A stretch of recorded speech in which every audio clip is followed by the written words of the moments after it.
Welcome one and welcome all to an 8th episode of Tales of Tamriel.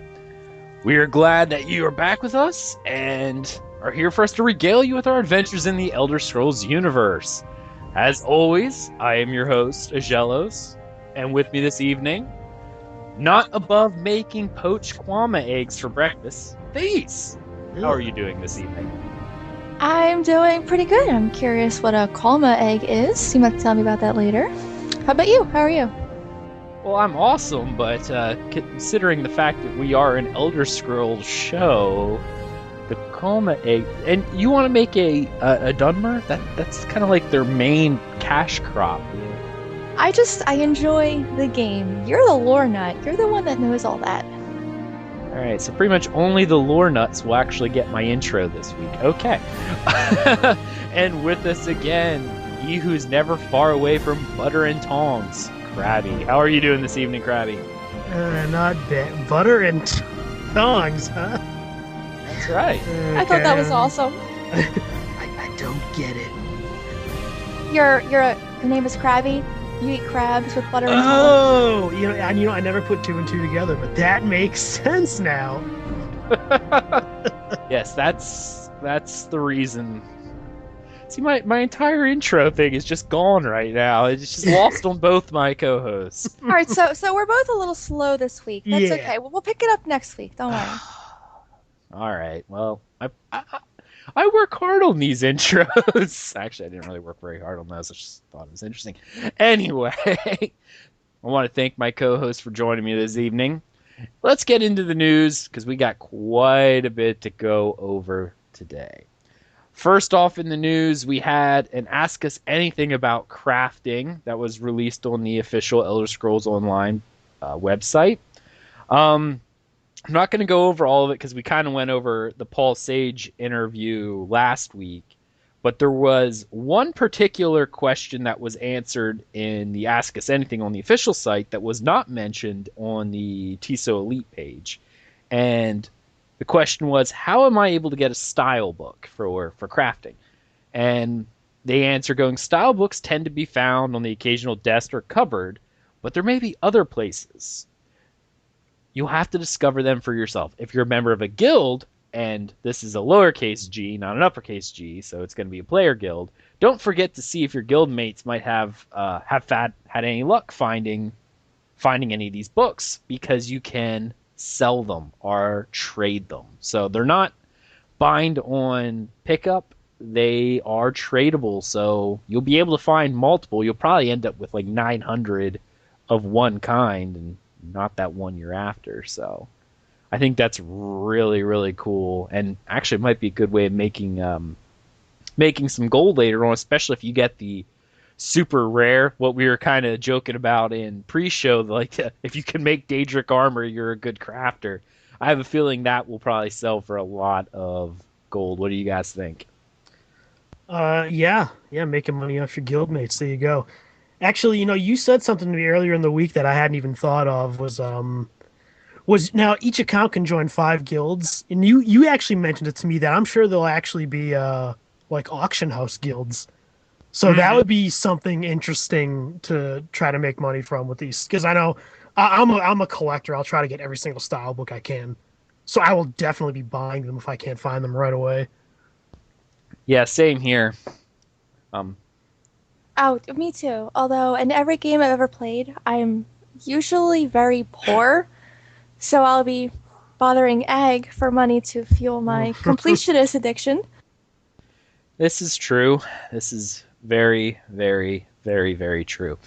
But yeah, I really do like the fact that they are tradable to an extent. So that's why I really hope the super rare ones, because they said there's 13 different styles or something. No, 18 different styles. There's a good amount.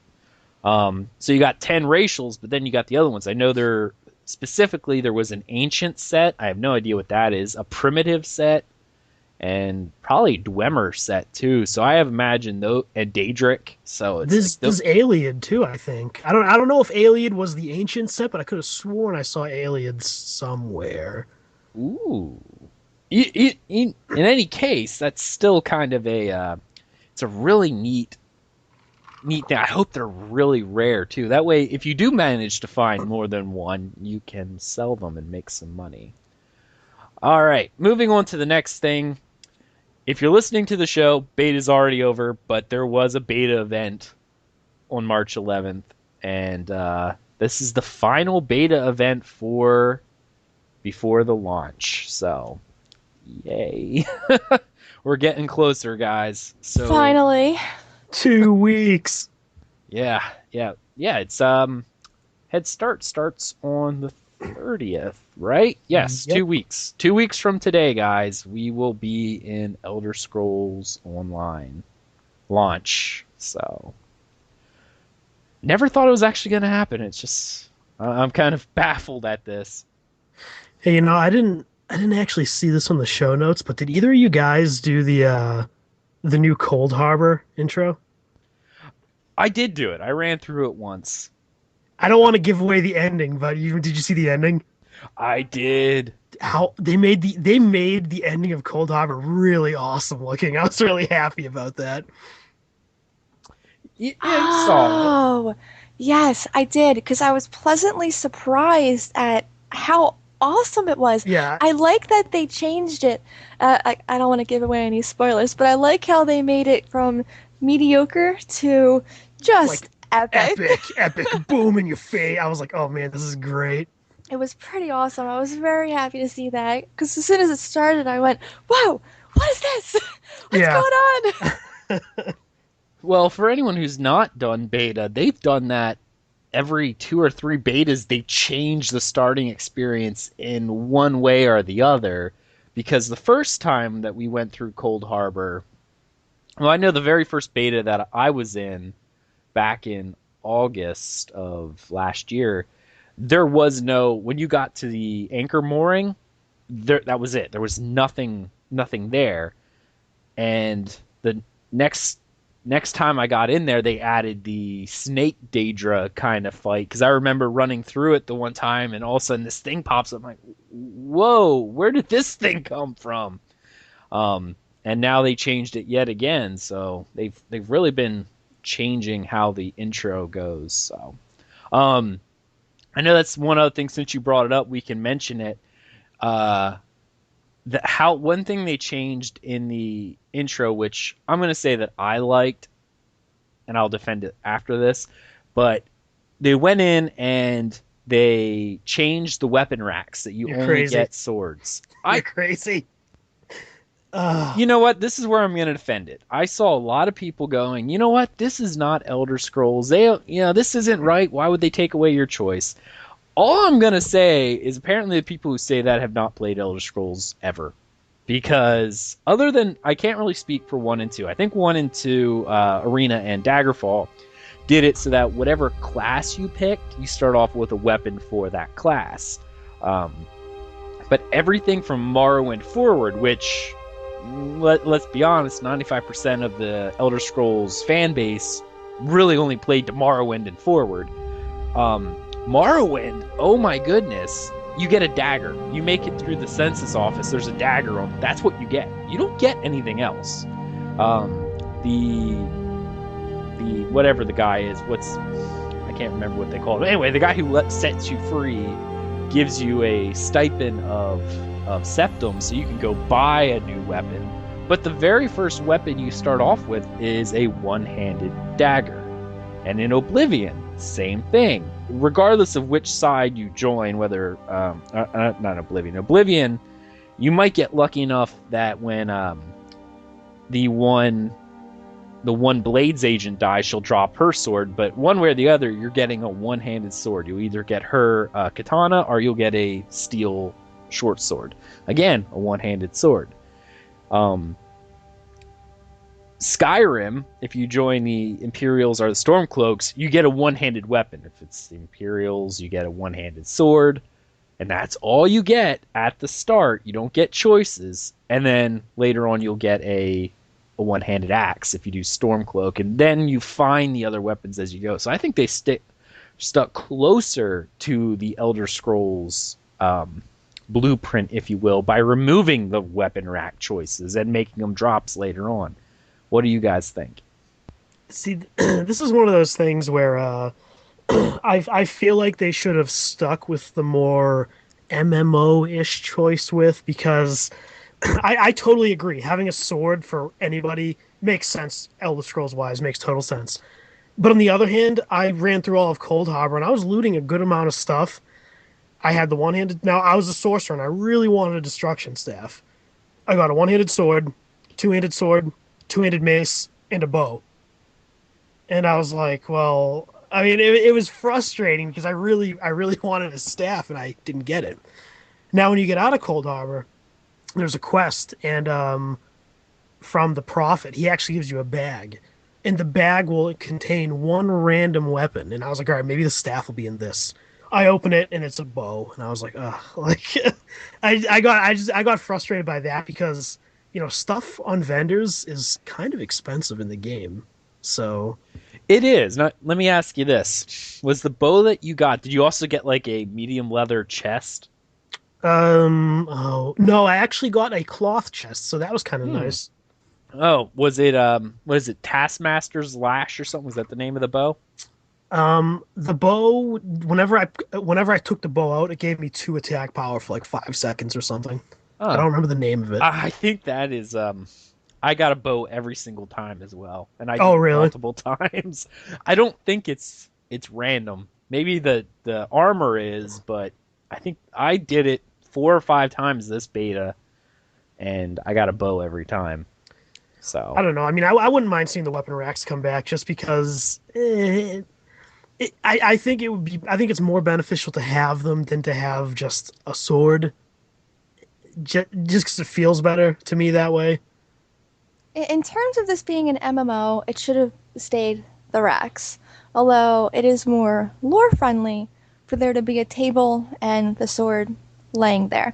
But I'm still more in favor of the weapon racks. That way you don't have to spend time leveling a sword when you're a sorcerer because there's no reason for you to use a Yeah. sword if you're a sorcerer. They should have kept those options for the player. That's how I feel, though. huh, I'm the only one who actually likes the change, it seems. Uh, oh well. Um, but yeah, there was that change in beta, and I like it, but whatever. We'll move off for that. Next off was Tamriel Chronicle issue number 49. I know, Crabby, you were excited about this one. I was. I saw like my one of with the second lore article I wrote. Wow, I can't even remember what it was. Interregnum. Yeah, the interregnum. That's what it was. And I was really surprised because they actually now on the new Tamriel Chronicle they actually had like a website list and it said Tales of Tamriel and it had like the most recent 3 posts I think. And I was pretty surprised. I saw it was the podcast and like my lore article and like I think the one you wrote up about the book. Oh yeah, Um, yep. and I was like, wow, that's ridiculous. Why is my terribly written lore article on this?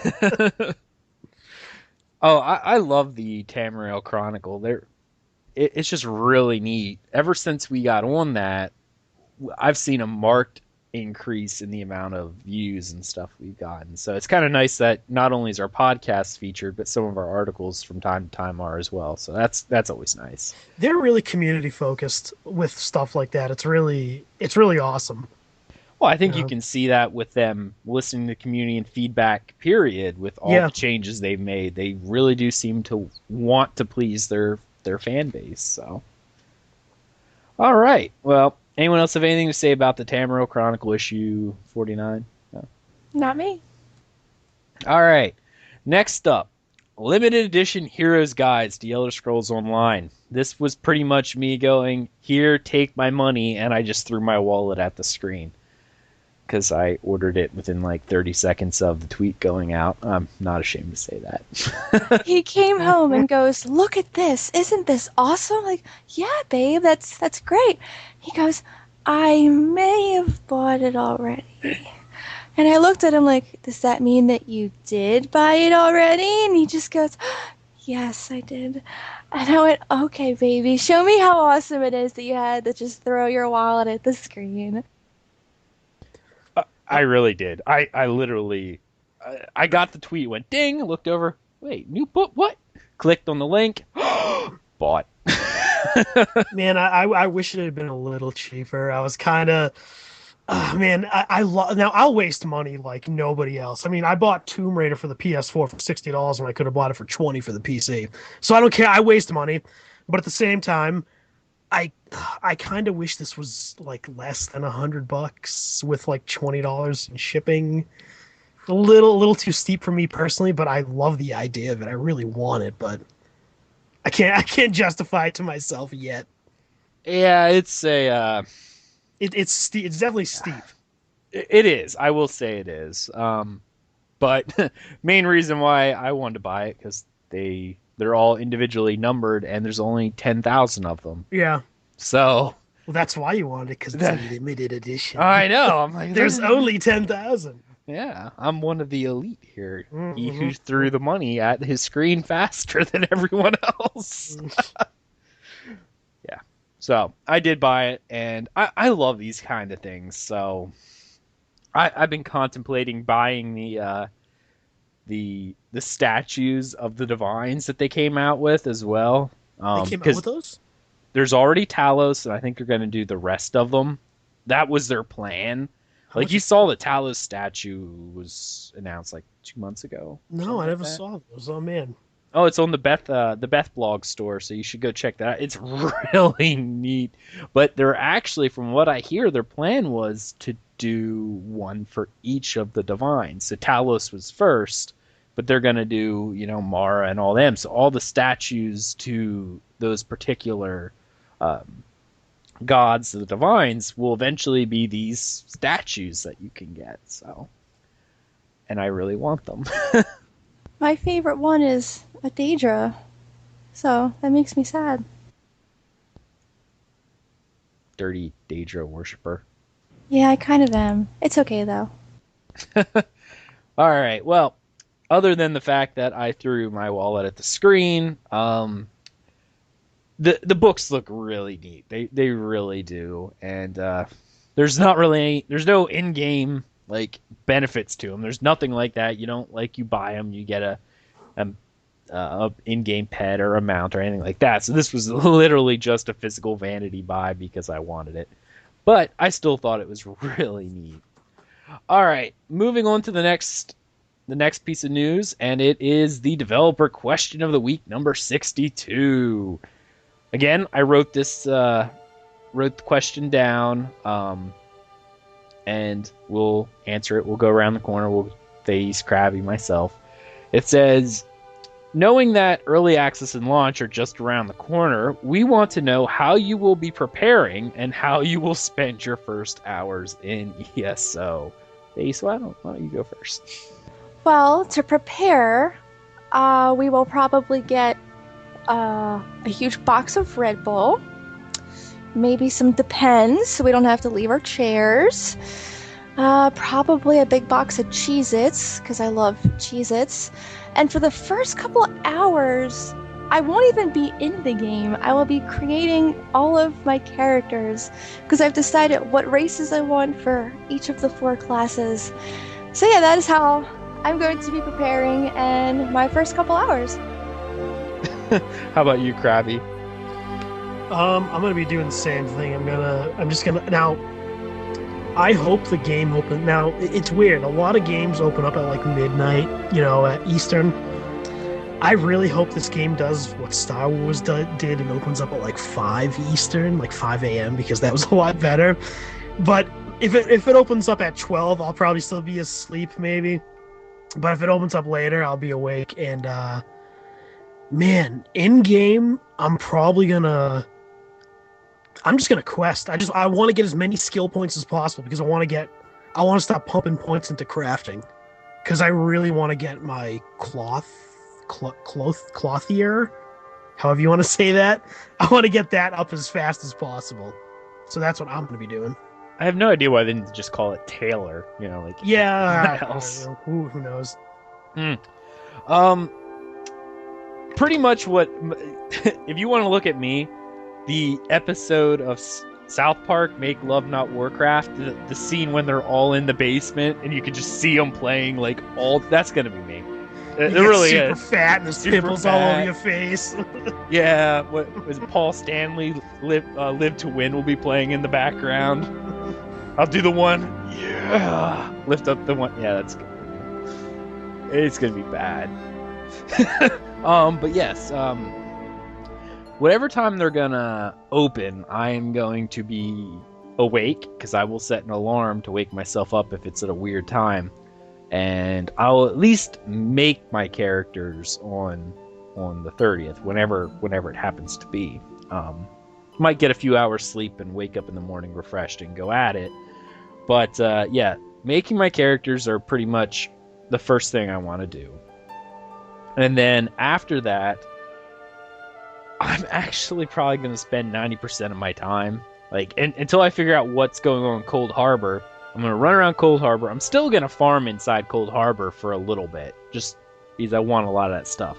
Afterwards, I will be working on crafting right off the bat. So I'm going to be running around. I won't be questing, but I'll be running around farming iron and the wood and the reagents for at least a few hours. You might get lucky farming in Cold Harbor, because I should have mentioned this earlier, but in the last room in Cold Harbor, I was actually running around looting some of the chests because I was trying to get a staff, and I actually got a Breton racial motif. So you might get lucky with getting some motifs. Yeah, I actually did that. Was it this beta or last one? I was in that last room as well, and the first chest I opened up, I got the Red Guard, and I was playing like a Breton, I think, at the time. Mm-hmm. So yeah, that's really cool.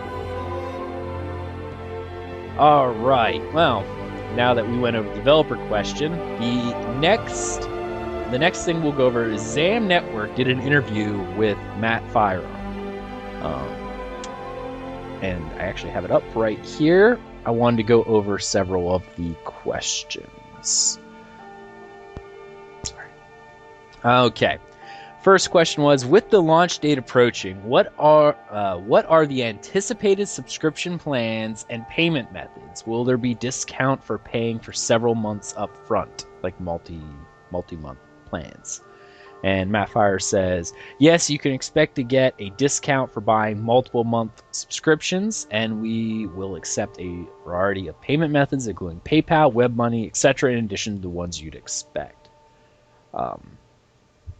Does anyone else have this open too? We can all each take turns reading these if you want. All I right. just opened it. Okay. I'll read the next one, and Crabby, I'll have you grab the one after that. Sorry, I'm having a little bit of a coughing fit, so that's why I want to stop talking as much as possible here. All right. What types of items and services can we expect to find in ZeniMax's store? Oh, this question. This one I do want to talk about for a few minutes. The purpose of the store is to offer interested players in a variety of additional services. At launch, we're going to have 2 items: the ability to upgrade to the Imperial Edition, and an entry-level horse, Palomino colored, not covered. The horse you get in both purchases is functionally the same, but the Imperial Edition is the only way to ever get the white horse. We have a Palomino horse available to allow players to purchase a basic mount without purchasing an entire Imperial Edition. Okay, I'm going to open up the floodgates right here, and what do you guys think about that? The store in general, how do you feel about the store in general? I like it. I really do. I like that you have the option that you can pursue your pets and mounts in-game, or you can get the special ones in the store. I think that it helps the game, the developers, the company, it helps the company stay afloat more, to do more upgrading for the game itself, to make sure that we have the updates and the expansions, the things that we need. That if the subscriptions are a little lower than those that have the money to throw around, can help fuel the game with just the cash shop. And as long as the cash shop doesn't have anything that makes it pay to win, or that makes it unfair for other players if you purchase this, it's completely fine to me. I think it's a great idea. I really do. Crabby, what do you think? Anybody who thought there wasn't going to be a cash shop was in dreamland, because every MMO is going to have a cash shop. I don't care. Like, it's going to happen. Man, I wasn't expecting having a horse. The horse itself isn't a bad thing, personally. I mean, I really don't care if I see somebody riding around on a Palomino horse. I get a lot. I mean, it gives me a little pause as to I really hope this doesn't open up bad things in the future. Um, like I don't want to see XP boosters. That would be bad. I don't want to see things that'll reduce research time on crafting. That would be bad. Anything, even, and not like I really hope they don't start filling it with things like that, because a lot of games that still have a subscription fee don't really have that stuff. Well, actually, Warcraft might. Yeah, they might, but Yeah, whatever. they do. That's Warcraft. You pay for a level 90 now, so whatever. Um, yeah, I mean, I just hope it doesn't go much further. But you did a Personally, good precedence right there, and that's when Warcraft first announced, like when they had the store that you could buy vanity pets and mounts. That's all it was. yeah. Okay? And again, at the time, it wasn't that big of a deal. It's like, whatever, if you want to, you can. Um, but now, where they are now is buying a high level character. That's See, It's it's one of only those one things. per account. It's only one per account. That's No, it. you can actually buy. You can pay $60 to buy a level 90, when you buy the expansion, you get one, and then you but can buy additional ones. now I you think. can buy additional ones in the store. Yeah. See, the thing with so with Warcraft's cash shop, I'm guessing here, but I want to say their first cash shop item outside of services was the Sparkle Pony, the spectral Yep, the horse. Sparkle Pony. And I want to say that was in 2009, maybe 2010. So it took them about 4 to 5 years to actually, add in XP boosters and buy level 90. If you do see anything like that in Elder Scrolls Online, it's because either the game is doing financially bad or because the game is really old. So I think personally, I don't think ZeniMax is dumb enough to add in anything more than mounts or vanity pets yet. hmm I think a year from now, or maybe even 6 months from now, it'll be really telling to see what they do. But I Right. think for the first 6 months, it'll probably just be this one horse. That's what I'm guessing. Now, see, I don't have no problem with the ability to upgrade to Imperial Edition. Okay, that's almost every game will allow you to do that if there's a deluxe edition where you pay the difference to get the Hmm. upgraded features. That's great. That way you don't have to go out there buy the whole thing. You just pay the $20 difference or whatever it was between the standard and the uh, the upgraded version. Sorry. Um, I expected that. But what else I expected was services such as name changes. Um, there's not really server changes, but maybe you could pay money to switch to a campaign. Like I know you can switch, and there's a time, but you have to use alliance points or gold or something like that to switch your home campaign.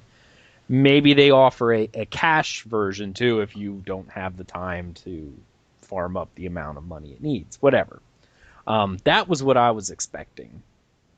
As for the horse, I'm curious to see how much it is that it's going to go for. And I mean, it's not game breaking because you can get them in game, but The thing is, in game, they're really expensive. I That's have why heard that. that's why this horse gives some people kind of a little itchy feeling because it's so expensive in game. You kind of have to feel like you should really work for it, not just buy hmm it. Well, see, I'm fine with the working for it though, because I remember the original mounts in almost any game. Dark Age of Camelot back in the day, the first mount you bought was I forget how much it was. It was pretty expensive though. It wasn't chunk change. And Warcraft, oh my goodness, the original in vanilla needing like 500 gold to buy the license and the mount. That was just insane. You had more than one, you were considered a rich character. Um, and some of the older MMOs, not the new ones, the older ones, mounts were a prestige item almost as much as they were a convenience because once you had one, it was like, oh, that guy has the money. So I don't know. I guess I don't really see a problem with it. It will be telling to see where they go with it. That's what. Yeah, the horse itself isn't really a big deal. It's just what are they going to do with the store? You know, I mean, they've said repeatedly this game was built from the ground up as a sub-model game, and they want it to stay that way.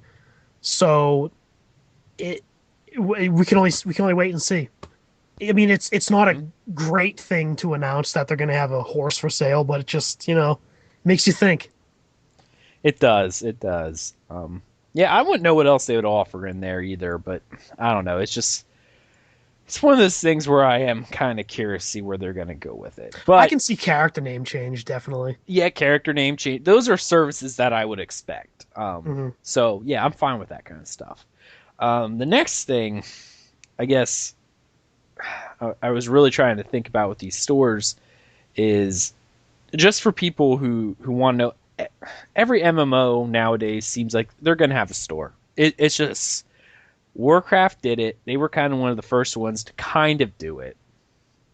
And that still has a subscription fee.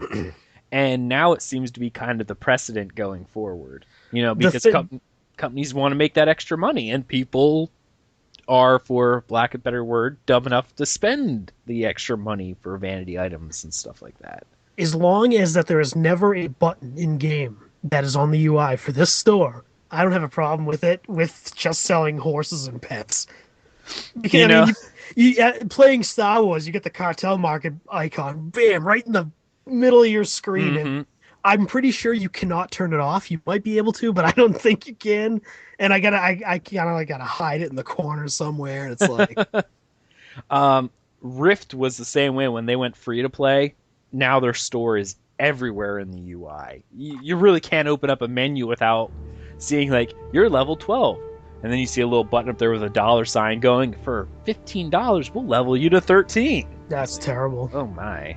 That's an exaggeration. I don't think they have leveling stuff in there. But it's true. Anything you do, you open your mount menu, and there's a button going, these are the mounts you don't have, and this is how much money it is. And they went so far as to not just add mounts that weren't available in the game. Otherwise, they offered raid mounts and stuff like that you were supposed to get from completing. Yeah, that you're supposed to be able to get from completing the raids as rare drops. It's like, well, you could go to this dungeon and farm it with its 1% drop chance, or you could drop $15 and buy it. That makes me so sad because, off topic, Rift was a great game, and I'm really sad to hear that it's fallen so far from what it was. Mm-hmm. I loved Rift. I thought it was great too. Oh, so did I. It was really good. But I guess the major problem was they made it so much like Warcraft that people were like, well, I was looking for this. I might as well play Warcraft. Yeah. I think it was better than Warcraft, though. I agree, but it was, but you're facing the problem of the people's mind of, oh, it's better, but not good enough for me to abandon my 6-year-old character I've had for, 6 years that I've been developing all this time for, so. Alright, very true, very true. Yeah, it's the time investment versus the amount of changes. Is it worth dropping your time investment? Alright, well, we've kind of hit that store, so we'll move on to the next question. Is there any information that you could share about the adventure zones? And he answers, for those who don't know, adventure zones are ESO zones that offer endgame PvE group-based content, aka raids. Sorry, coughing. Yeah, we're going to make some announcements shortly about what else adventure zones will offer and when you can expect to see the first one roll out. There's not much time left. How much longer are they going to wait to let us know what's happening with Adventure Zones? Ugh. In the one article we're going to talk about later is our discussion. They actually say that it won't be available at launch. They decided now they are pushing the adventure zones back a little bit. Now, they said Craglorn wouldn't be available at launch. Did they say that Trials wouldn't be available at launch? Trials I did not hear. I cannot... Because from what I can gather, Craglorn is the 4-man group adventure zone, and Trials is the 12-man group adventure zone. I mean, I could just be like being very wishful, but it's very possible maybe the 12-man one will be there, and maybe the 4-man one won't be. I was I under don't the know. I was under the impression that Craglorn was the zone. Yes, it was the 4-man. You had to have at least 4 people, but I was understanding the trials and stuff were going to be within it. So you had to have at least 4 people to fight your way to the trials, and that's where you grouped up. See, I thought they were 2 different zones.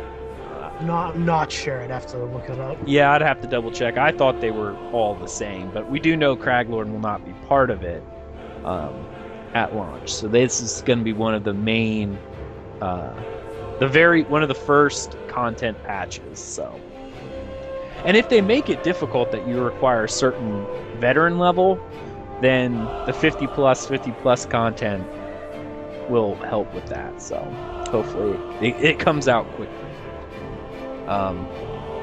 Okay, base 3. How will the social engine work on the mega server? Will players be able to choose multiple options, including preferred language, role-playing, and so forth? He answers with this. Things can change during game development, and this was one such feature that has evolved over time. We have put a focus on connecting those who have similar interests through friending, guilds, and zone chat channels. At launch, when you log in, the game will select your zone instance based on your friends in your friends list and your guild affiliations. You will be able to play in any language you wish on either mega server, as there are chat channels for English, French, and German in every zone. And your game is user settable to whichever language you prefer, as well as for game text and NPC voices. Over time, we will be adding more features to the social engine so that you can further refine the types of people you want to be placed into the world with. I guess they did away with the, from what it looks like, what is that called? Why am I drawing a blank here? The survey that you were supposed to take at the beginning to kind of tell you what you wanted to. And here's another question here. Unless you were in the betas, like, you would be based in a zone instance based on your friends list. You shouldn't have anyone on there at start. Yeah. Well, maybe they mean each time you log in. Like, if you know what I mean? Like, after the first time you play, you'll just be placed anywhere, and then after you play for a bit and get friends, if you log out and log back in, you'll be placed where a collection of your now friends are. That makes sense. That definitely does make sense. Okay. We'll move on to the next question. What rule sets will be available for PvP campaigns apart from length variations? And the reply was this. We have one Cyrodiil rule set available at launch.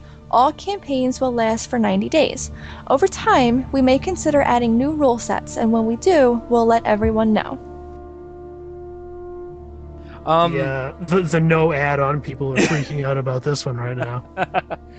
Well, there were talks about having that. I remember seeing a whole bunch of petitions and stuff for it, and it may come down the line if there's enough people who want to see that. So, I think it's a good idea to add different rule sets. That makes Cyrodiil more, like, just more. You gave me your blanks. Will you stop? I can't think of the word that I'm thinking of now, but with different variations, it'll make it more fun and enjoyable. You also got to wonder how much you're splitting up the population, though, by doing that. Right. Well, that's where you wouldn't want to have 12, 13 different no add-on campaigns. That's one of those niche kind of gameplay that, you might not have a whole lot on.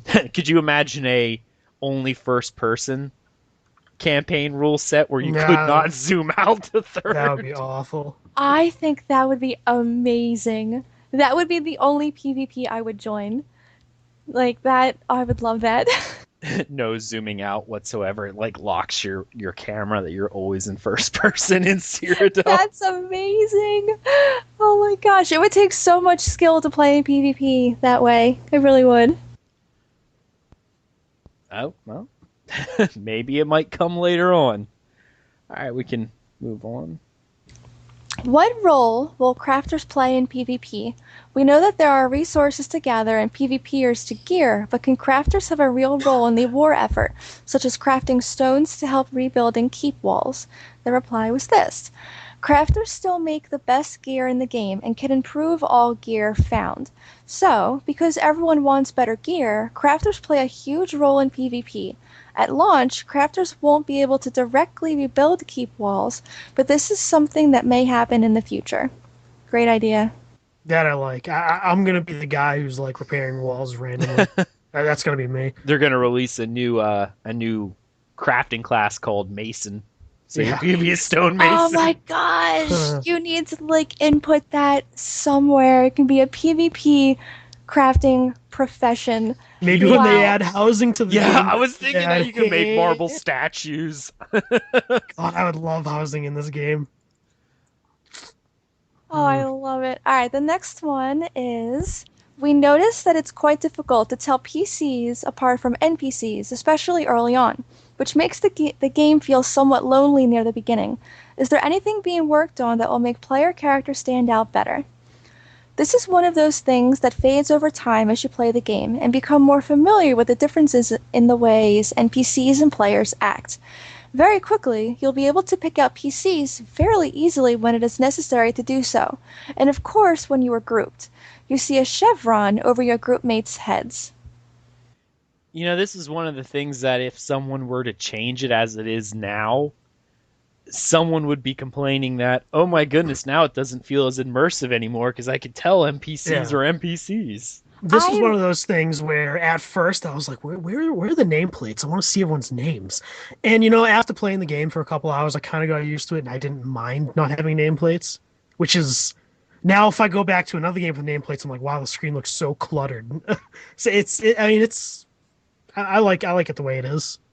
So do I. I like that there's no nameplates because it makes all of the towns feel full and real. Like there's villagers and there's always people doing something. And I like that the NPCs are blended into the PCs because, again, it gives it that feel that the towns and the areas are full. You're not having to stand there and judge, oh, that's an NPC, that person's worthless, and that's a player, and I don't even know what they're doing. But when there's no nameplates, everyone just seems, NPC and players together, it just seems like everyone's working together in this town. I enjoy the fact that there's no nameplates. The next one is when you respec a skill tree, what happens to the experience gained in a morphed skill since you'll forget the morph? If you respec back to a morph you had previously trained, you'll keep the experience that you had in that skill before the respec. Oh, that's good to know. I'll say that's a fairly good change, I guess. Yeah, well, I Mhm. think they went on... Oh, next question they talk about. I'm going to hold my comment. All right, next one then. When you recover from vampirism or lycanthropy, you can cure yourself, right? What will happen to the skill points spent and the acquired experience in those trees? And what will happen if you get infected again later on? You can be cured of both vampirism and lycanthropy. When you are cured, you lose the skill lines, but if you are infected again, you will regain the skills at the level that you dropped them when you were cured. Well, that's good to know. Yeah, that was the extra thing I was going to say. Oh, they keep that with the vampire and the... And I'm like, oh, no, I'm going to hold that because the next question asks that same thing. Yeah. Yeah, I'm going to be a vampire, so this question, and I'm not going to cure it either, so this question means nothing to me. I am not going to be either. I have no plans to be a vampire. I have no plans to be a werewolf. I just want to be... So you know what's awesome is once every 7 days a vampire werewolf can turn another player into a vampire werewolf. So I'm just gonna run up to you and just gonna bite you and turn you into a vampire. You are not... How dare you, buddy? All right, we have to not play anywhere near Crabby. We have to stay away from him at all times. We need a... this is going to sound awful and I feel bad for saying it, but I'm going to say it anyway. We need a calendar to keep track of his different cycles so when we know the 7 days are up so we can avoid him that day. Every 7 days it's But time for me to that's- feed.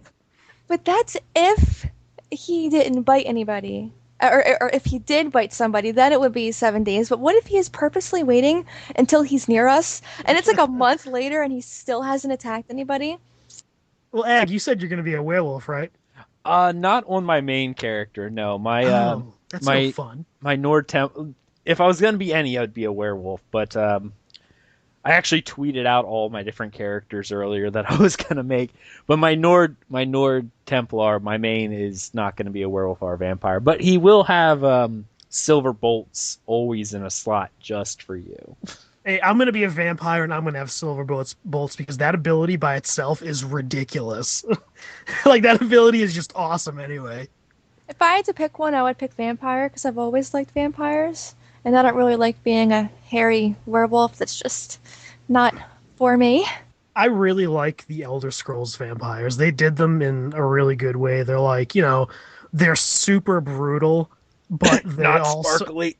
No, I mean, think about it. If you've played Dawnguard for Skyrim, like, think about going to Harkon's court. They're super brutal, and there's like blood all over their faces, but they still wear nice clothes. They live in a castle. Right. But I really like the way they're portrayed. They don't in Elder date Scrolls actresses games. who really can't act. Yeah, I've never seen a Twilight movie, so I have no idea. Man, I'm just offending everyone tonight. All right. Well, that was the Q&A from Matt Fire for, or the exclusive interview, I should say, from the ZAM Network.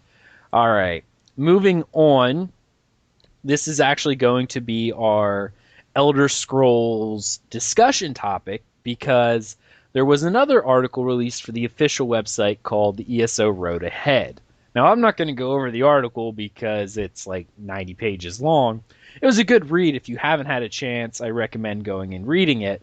But for this particular discussion topic, this is what I wanted our show to be about, the road ahead.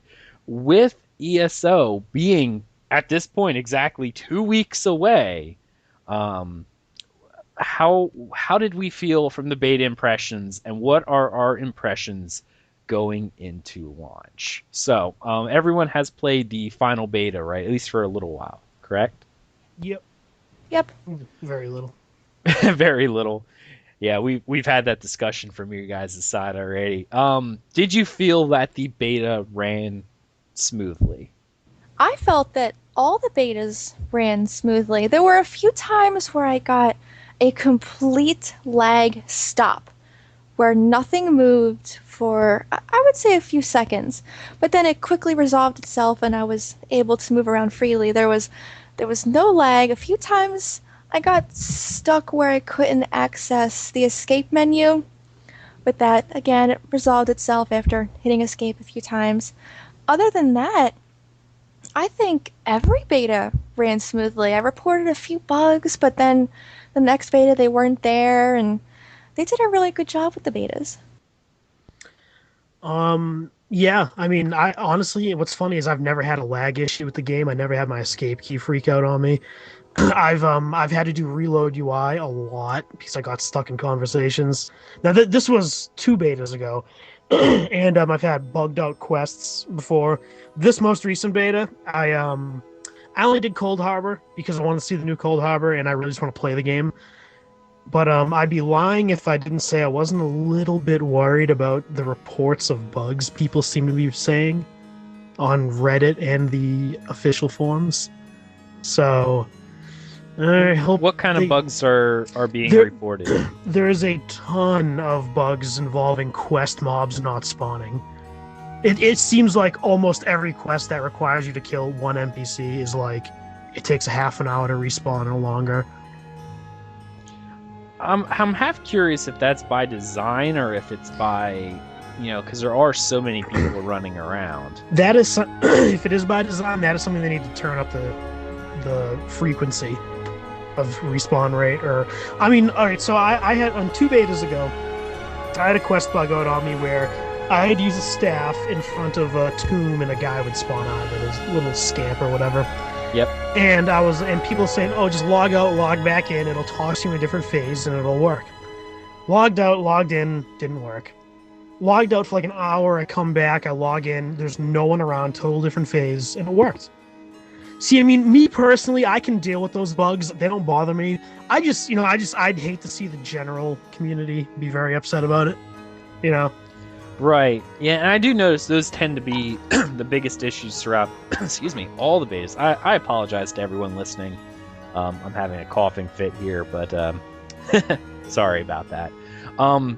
Yeah, the non-spawning mobs are a problem. But yeah, like you said, it seems to be broken by phases. I remember when Guild Wars 2 launched, they had the problem of overflow servers. It wasn't a problem. It was supposed to be a failsafe to make sure that you could always be playing the game. But in certain instances, the quest or the event or something would actually be busted on that server. Like, it just would not work. Mm-hmm. I remember that actually when I played at launch. Yeah, there was problems like that. That seems to be exactly what's happening here. Something bugs out the script that the things will not launch, and it probably in the very heavily populated shards, or not shards, but I'm trying to think of what they want to call them, phases, are seeing these errors, and people aren't logging off and getting new ones, or if they are, they log off after 20 other people have already done it, and somehow or another are just constantly getting on different phases. I know that same quest you were working on, our last beta, it failed for us. And at that point in time, I think it was Sunday night, I was getting ready, for bed anyway. So I'm like, yeah, whatever, it's beta, and I logged off. I logged on again, this beta on that character, tried it, and it worked right away. I had not seen as many bugs in terms of quests, though. Yeah, I haven't either. It just seems like it's rampant according to people on the forums. But at the same time, you gotta take that with a grain of salt too, because it could literally be affecting 5% of players, and they're all just the loudest ones. Who knows? Well, generally speaking, they would be, because the loud. Well, yeah. 90% of players don't post. Period. We know this from any game, that 90% of people will experience a bug and just stop playing, or just, like, okay, I'll come back later. It's the loud ones who go and post, like myself. And, we are the loud minority in games, the forum trolls, if you will. Am I one of the only people that actually uses if I experience a bug or something, I use the in-game help thing to submit bugs so that it goes right to the people? I don't post on the forums a bug, because I think that all the people that post on the forums about a bug are just horrible people, because they scream and complain, and it's not how you go about trying to get something fixed. It's just really not. Well, I think that's one of the things, like, yeah, we all submit bug reports, especially in beta, but there's no real feedback from a bug report. It goes right to the people, and you don't get that immediate sensation. A lot of people who post on forums post so that other people can rally behind them, and it becomes a movement so they can physically see the devs doing something faster.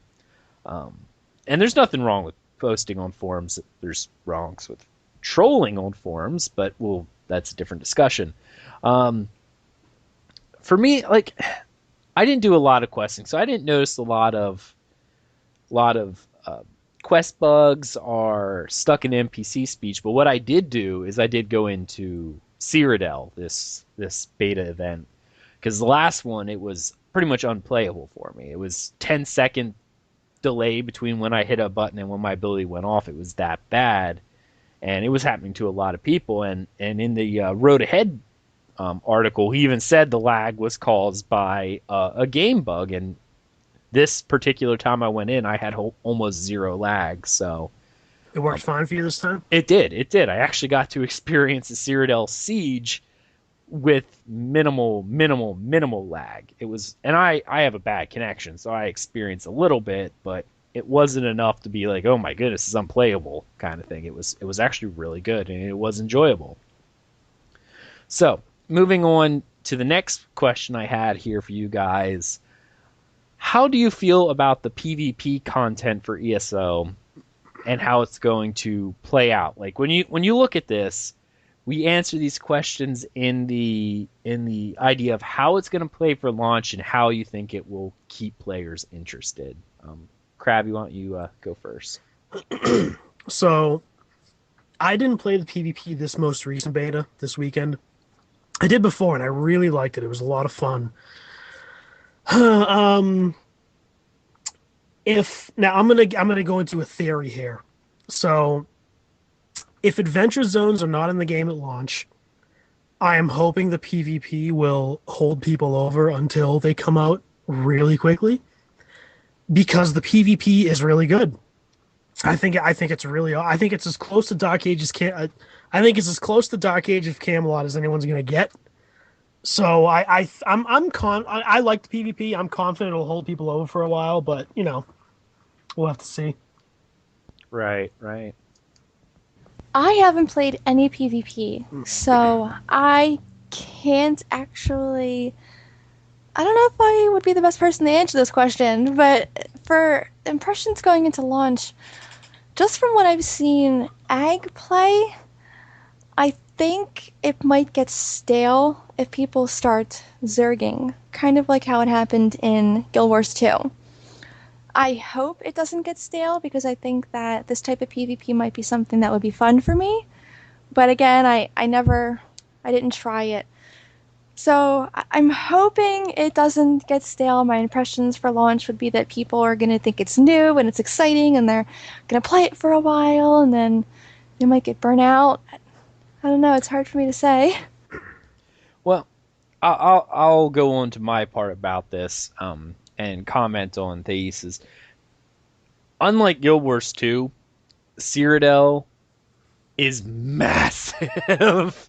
I don't think you're going to see the 100 people Zergs going around like we were in Guild Wars 2, because it takes too darn long to get anywhere. In a good way. It is a good thing that it takes a long time. But because it takes so long, if your group gets wiped out by anything, it takes a long time to get back there. It's almost better. And I've actually seen people do this, where I seen groups split up, and I was getting attacked from multiple sides at the same time. Like, two different groups were attacking the walls at two different locations. And they weren't like Guild Wars 2 locations where it's off a little bit to the left and then like dead center. It was opposite side of the map kind of thing.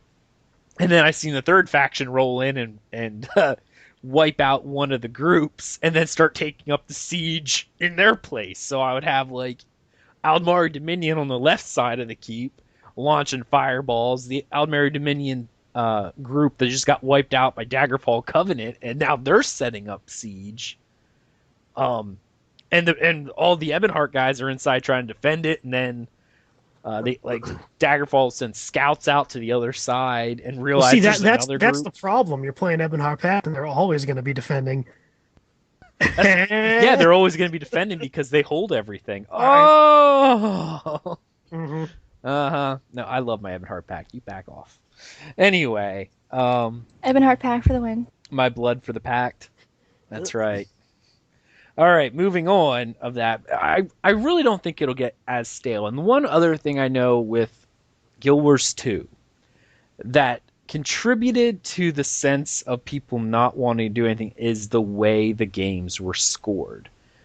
The games were really scored in a weird way that if a group got enough points at the beginning of the week, because it was like on a week rotation or a 2-week rotation, they wouldn't have to come back in at any point in time. I know that on our server, Beastgate, well, Blackgate, but it was called Beastgate, we would take everything in the first week, and we would just hold it all week. And then by the second week, we let the two other servers fight it out, and they would never catch up to us because they couldn't score enough points, and there was no sense of permanence. You holding a keep, you might hold it for a day or two at most, and then at the beginning of the week, it was reset. You'd have to run out there and try to grab it again.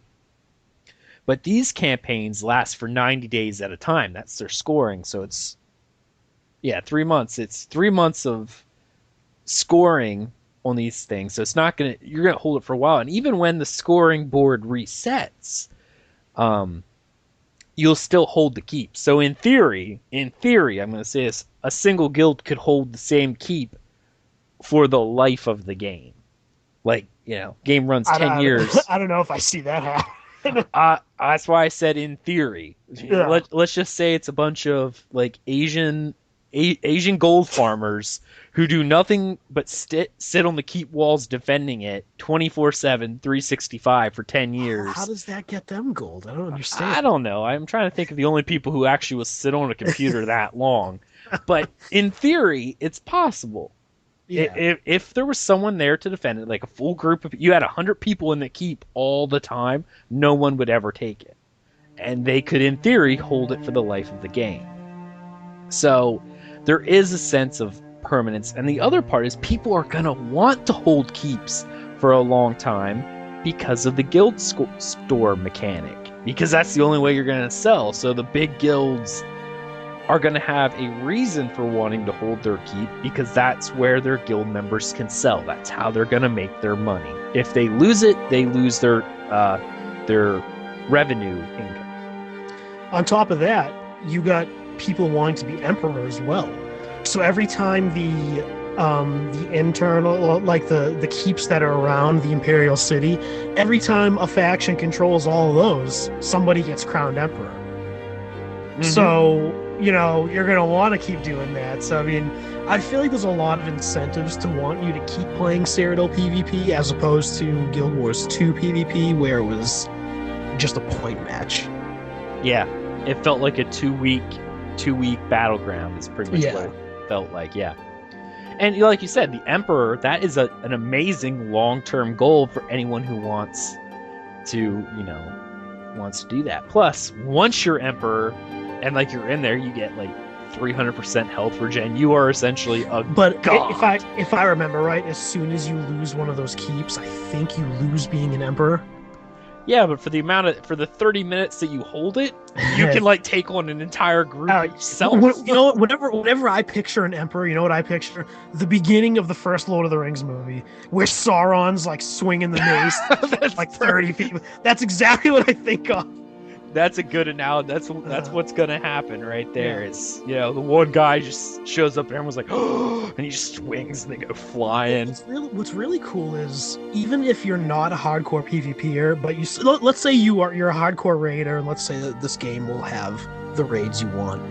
Becoming an emperor will even benefit you because once you lose being an emperor, you keep a percentage of those bonuses in the skill tree. Right, you do. So. I mean, that personally, that's why I want to be an emperor, so I can get those bonuses. Right.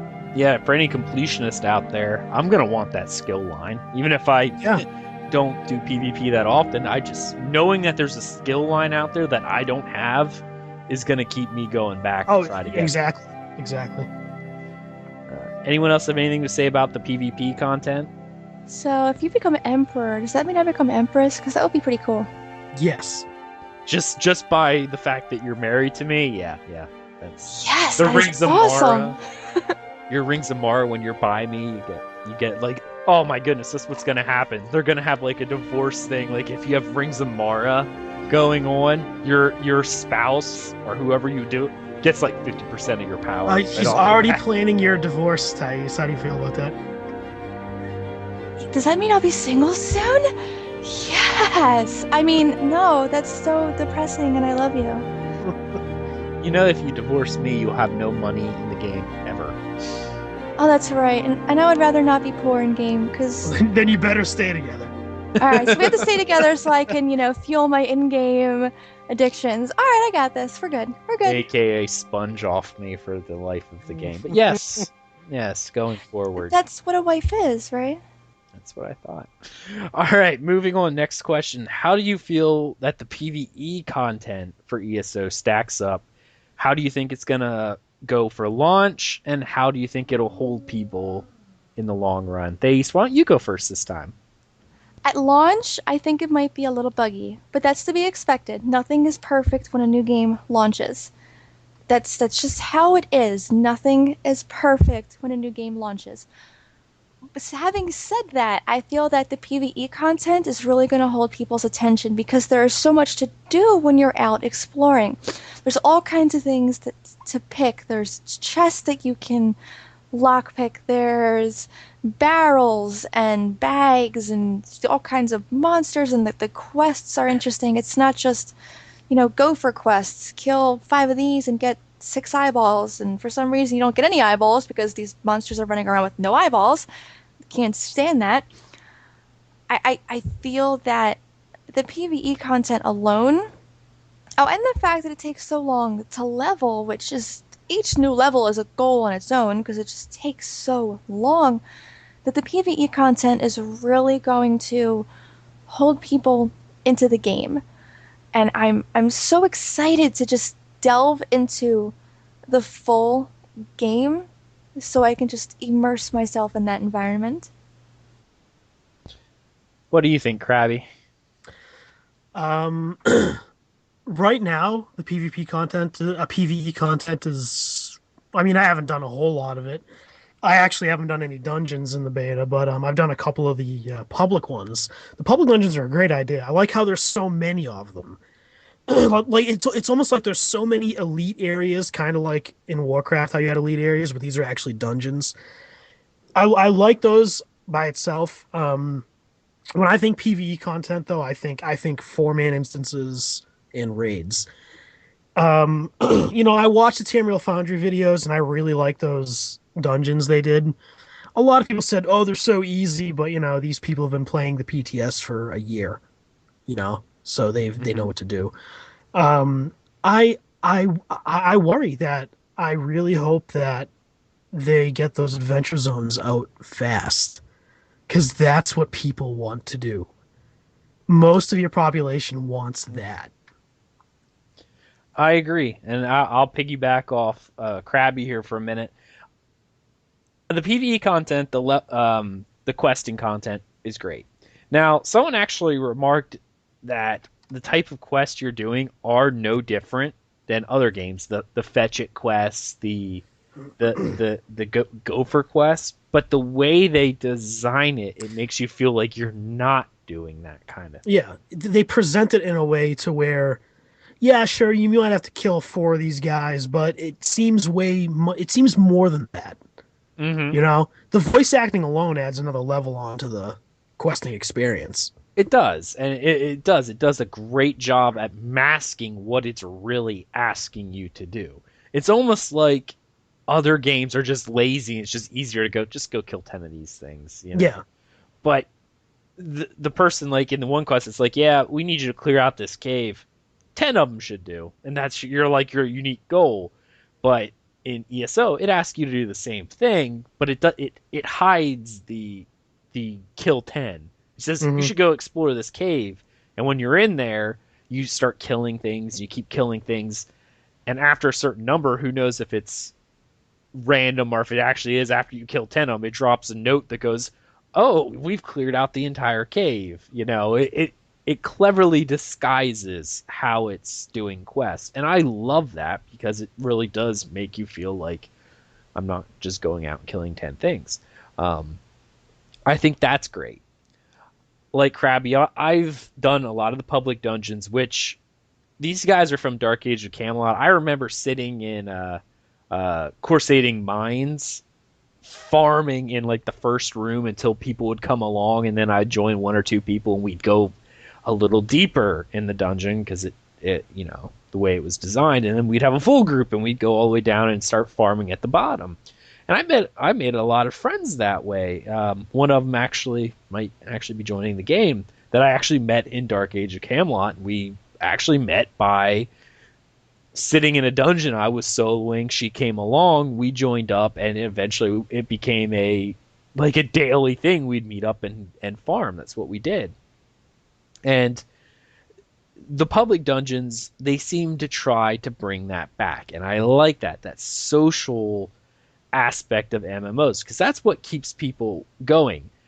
To be honest, what keeps Warcraft going, in my opinion, especially considering the fact that I think they're going back downhill with the changes they're making, because it doesn't feel like they're listening to their player base like ESO is, it's the 10 years of friends you've made that you really don't want to leave. I know for me it was pretty easy to quit because a lot of my friends started quitting the game later on. So once I had no one else there, I'm like, okay, I'm kind of done with this. So them trying to bring back the community of just going out and not being able to solo a dungeon by yourself, but needing to actively go, hey, I could use some help to clear this dungeon. It's a good way of making friends that you may like to hang out with and come back and do that kind of stuff again. So that's going to be very nice. But like Crabby said, depends how they do the current dungeons. If they're difficult, if farming the veteran levels takes a good bit of time, because apparently Craglorn is supposed to increase the veteran level past 10. So at launch... I really like that. That's really interesting that they're doing that. I think that's awesome. It is, because that makes me think that you need at least, we'll just say, veteran level 8 or 10 or whatever it is to get into Craglorn or to do it effectively. And while you're in there, it'll go up higher. So if the veteran leveling takes long enough that they can release Craglorn by the time the first couple groups are hitting veteran rank 10 and then can start exploring Craglorn, that will be great. It all depends on how difficult the PvE is, because it needs to be difficult, how difficult the 50 and the 50 plus plus content is, because that needs to be difficult to keep people going back. And just the hardcore people are always going to get through it very quickly.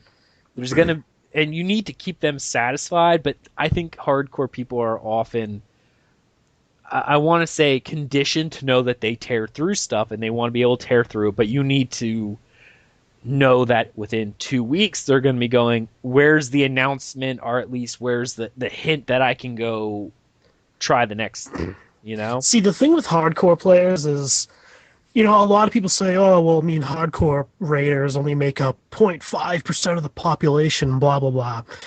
But it's one of those things where you got to realize they may make up a very small part of the population, but at the same time, they are generally the loudest people and the ones that most players say, hey, that guy's doing that. I want to do that someday.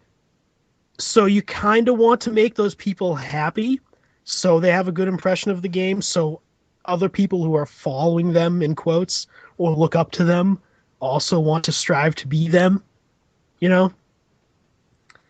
I think having happy hardcore players is very important. The one thing that I've noticed when you're talking about difficulty is that when I was playing alone yesterday, I died 6 times just from fighting mobs out in the world, and I had decent gear and I had, skills that were upgraded, but I still happened to die from these just average mobs running around in the world. So the game already has that level of difficulty that you really have to be using your skills and you have to be conscious of how many mobs are around you. The game already has that level of difficulty that makes you go, oh crap, I'm dying again, I have to try harder. And you keep wanting to try harder. And as long as they keep the difficulty at that level, I think it should be good. I like insanely difficult where you cry blood kind of stuff. So well, it's funny, like I think I was listening to TSOcast, and Isari on that show was saying that as soon as he started doing 50, I don't know if it was 50 plus, 50 plus plus, he was saying that he was getting like 1 and 2 shot by stuff if he wasn't blocking properly. Like he was saying it was awesome how difficult that stuff was starting to get at like in the plus content. Oh, that's awesome. I'm looking forward to that. I pretty much want them to make ESO, like, take Dark Souls and make it like 3 times as difficult and then throw that at us. Yeah, okay. Yeah, that's what I want for difficult content. Dark Souls times 3, throw it at us. And you'll have a population of 50 people. Yeah, all of 3 people have ever beaten the zone. Yeah, I'm fine with that. I really am. I like that. Okay.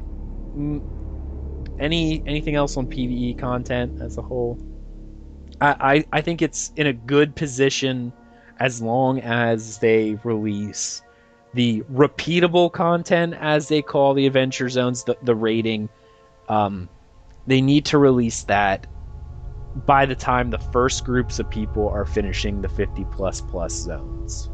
Now That's they claim they can push out a patch every, what was it, 4 to 6 weeks? if they can keep up with that, that's great. But it depends what they mean by a patch too, because Guild Wars If 2 said that. Yeah, well, Guild Wars 2 patches are, here's a repeatable zone quest for the next 2 months. Have fun. Yeah, here's But one they more thing. let's assume that ZeniMax can, keep to their word, and they push out a DLC level patch every 4 to 6 weeks. If that's the case, then people should have no problem. In the first month, you're going to have the first game's, in quotes, raids, adventure zones. Hmm. So, I think that'll be fine. Any much longer than a month, they're really risking losing a lot of people. Right. Right. Especially if people are tearing through the content quickly.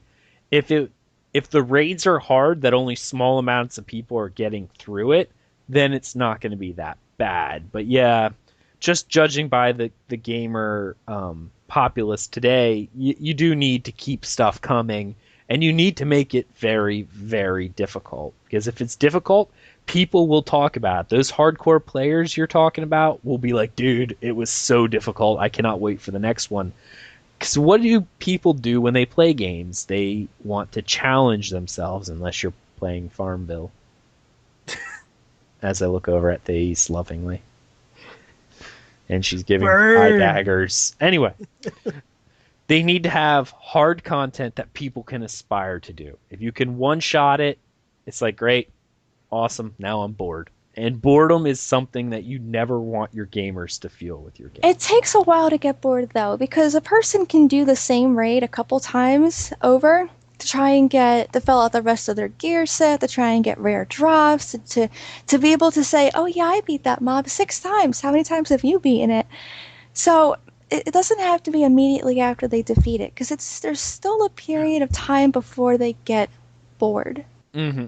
But that period of time shortens when the first time you go in there and you one-shot it, and then every time afterwards you just keep one-shotting it until you get all the gear you want. If it takes you a little longer to beat it, then it takes you a little longer to master the whole place and farm your gear that you want. All right, moving on to the next question.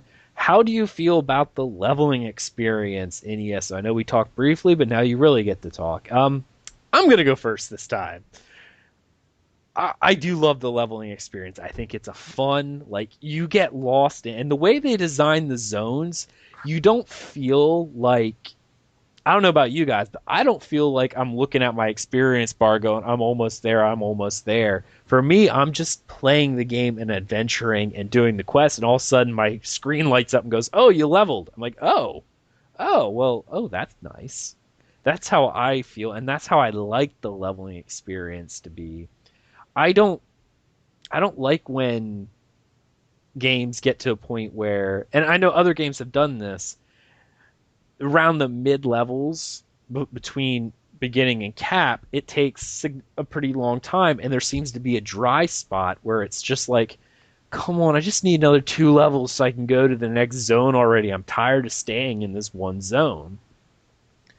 This game doesn't really feel that way for me, and I think they have a good idea for leveling, and I actually kind of hope that the veteran levels are kind of that way. Like, I want them to take a long time. They should take a very long time to get a veteran level, but it should be by doing stuff you're already doing, by running that veteran dungeon a bunch of times and doing the hard mode achievements. Getting those hard mode achievements should reward you with veteran level experience greater than just normally running it normal, to kind of force people to go, well, if I run it and do the hard mode version, which is, whatever the achievement says, and there are those kind of things that make the dungeon harder, I'll earn twice the amount of veteran level experience. So let's make the effort and do it the hard way.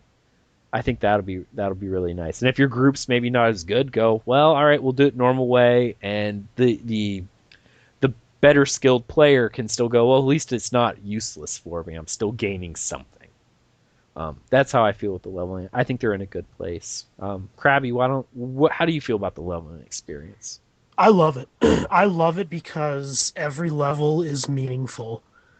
Like, most games you level up, maybe 1 every 2 levels you might get a new ability. you might get a talent point. This game, you level up, you get a skill point that you need. You need, like, every skill point you get is very important.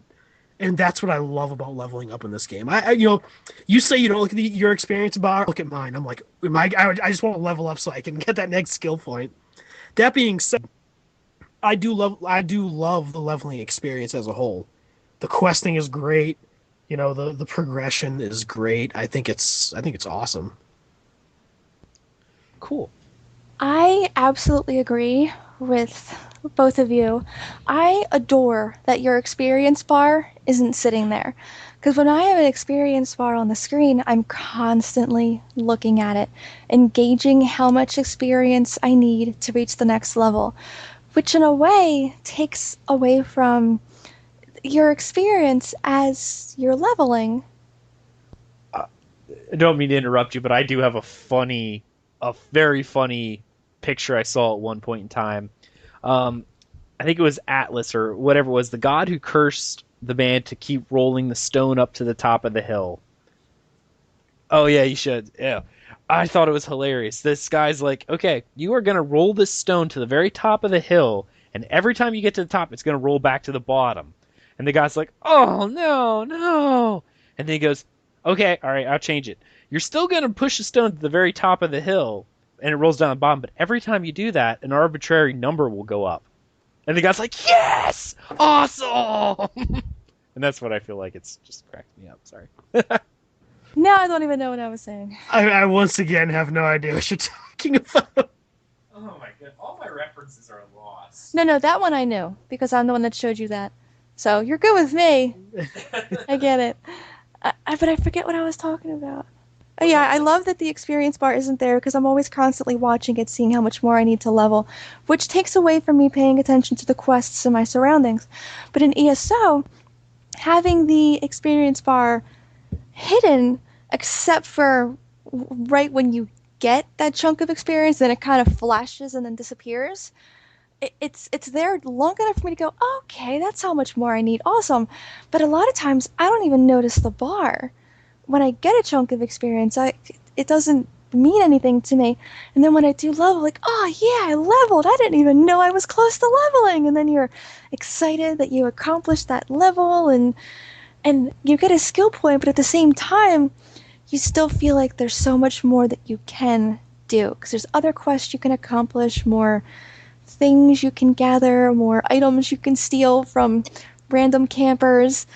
The leveling experience is, I would honestly say it's in my top 2 favorite leveling experiences in MMOs of all time. That's pretty high praise right there. What were now you're gonna have to tell me what were your top 2? It's in the top 2. What was the other one? Definitely SWTOR. I hate that game. It should die fiery, burny death. Oh man. Again, I'm gonna say that the thoughts and opinions of these do not necessarily represent the thoughts and opinions of Tales of Tamriel. Thank you. It's just that game is horrible. I've never played SWTOR. What was your first favorite leveling experience? Okay, it has to be Final Fantasy XIV: A Realm Reborn. Mm-hmm. There's so many options to level, and I love it. I love it. Like, they just give you so many different things. And yes, they have the gopher quests and things like that, but you can do that, or you can level this way, or you can run dungeons, or you can do a combination of all three, or while you're waiting for a dungeon to level, you can craft this, or you can put up a party finder and try and find that while you're doing this. And there's just so many different things you can do at once while doing something else. It's just, that experience as a whole is why it's number 1. I mean, I'm not gonna say I like Final Fantasy XIV. Fantastic. The Realm Reborn. I don't know if I'd say it's my favorite. It's got a nice story and it keeps it going. Like when you do the story and the quests and stuff, you're never at a loss for story. So that's. I mean, as much of a clone as SWTOR was, I thought the leveling was awesome because those cinematics for each quest I really liked. I really liked them. So it's just me. I've honestly never played. I never played SWTOR because I did not like anything about it. Everything I heard, everything I saw, it was just in my mind it was just a gross, horrible game. Realistically, and I'm not a fanboy of SWTOR, it's really not as bad as what people say it is, especially now. I mean, as gamers and stuff like that, we should know it's not games aren't always as bad as what we hear about them. Because if that were true, Elder Scrolls Online sucks. You know what? You've got a really good point there, but I still don't like it. It depends for me how I get drawn into the world, and as much as people are probably going to hate, or not even hate, or maybe not even understand, my favorite leveling experience outside of Elder Scrolls Online was Dark Age of Camelot. And there were only like 13 quests in the entire game. It was a lot of grinding, but Never played that. Wow, what a surprise, seeing as how you talk about Dark Age of Camelot so much. I never would have guessed it'd be your number one. I would still play it, actually, if I still had my old characters. But anyway, that was my favorite just because of the memories and being immersed in the zone I was in was more so what I liked about it. Not the questing, or it's just I love the areas, and that's what drew me into the world and made me want to keep going. So that was my favorite, and this game has that with the drawing me in. All right, next up is let's just do server stability first. How did you guys feel the server was? Overall, it was really good. Outside of the, I don't know, once in a while, few second freeze where just everything stopped and then it resolved itself. Other than that, I did not get any choppy lag once. The game ran perfectly.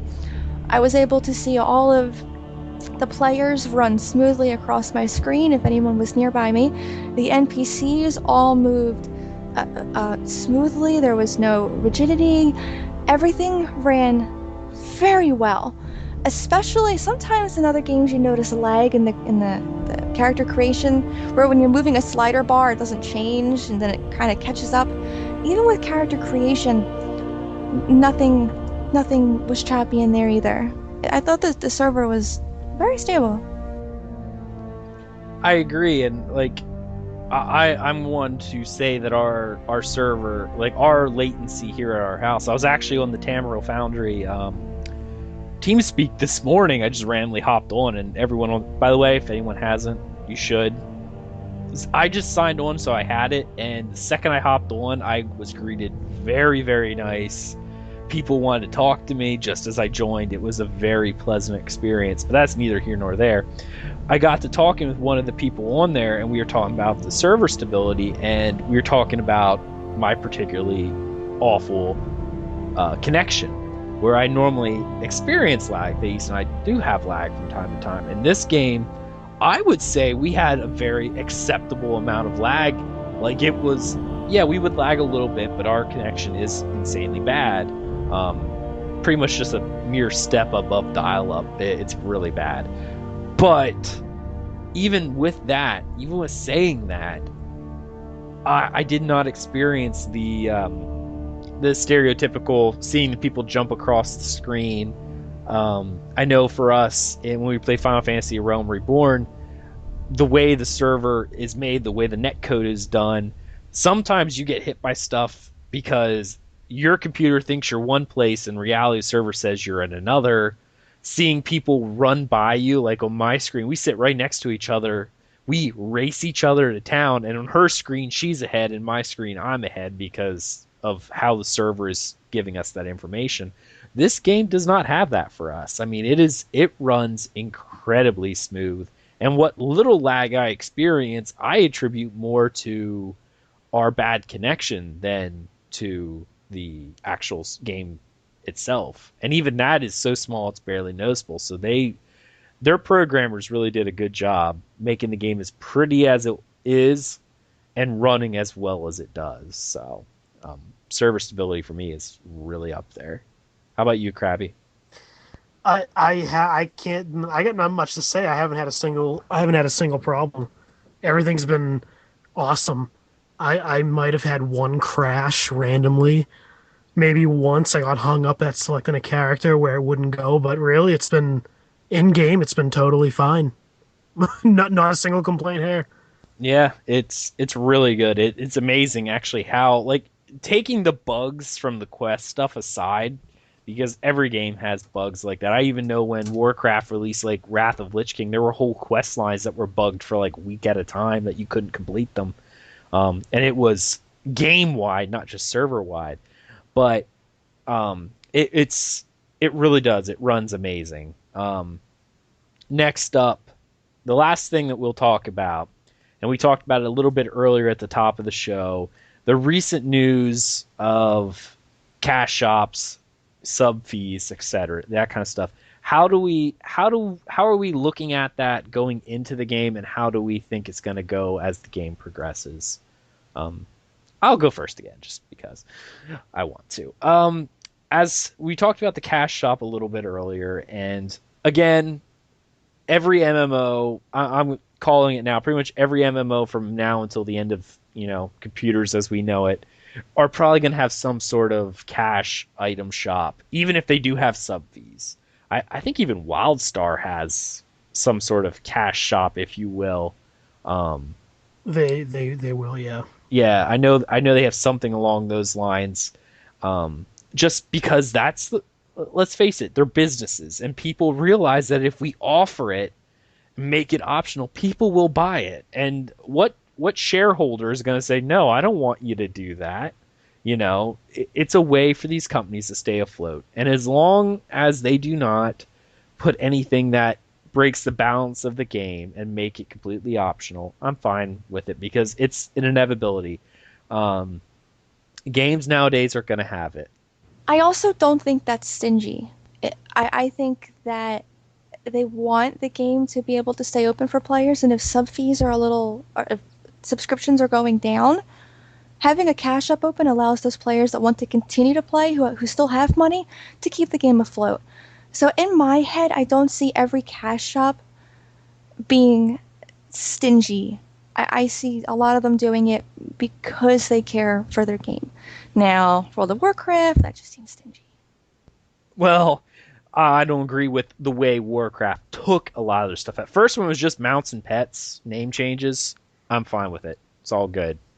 But that's where I think it should stay.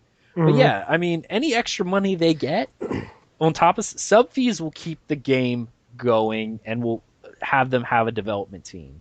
Any extra income they get will make them look better to their shareholders. More people will invest in the game if it's a publicly traded company, because they see it's making money.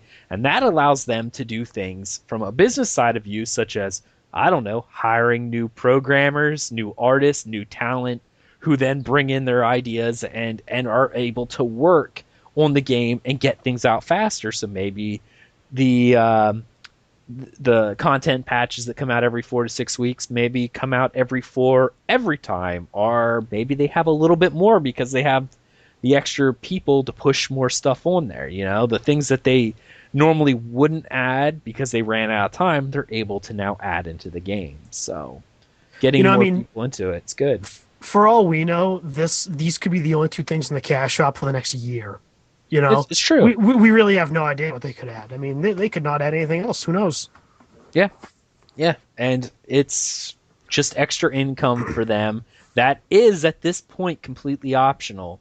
Because I think one of the things we were talking about when we were discussing the cash shop in the Tamriel Foundry TeamSpeak was, as long as the cash shop item is not so out of reach that it's crazy to obtain otherwise. Like, I think we were talking about some games that are like, oh, you absolutely don't need to buy anything from our cash shop, but it will take you 5 years to earn it otherwise, or you could plop down $5.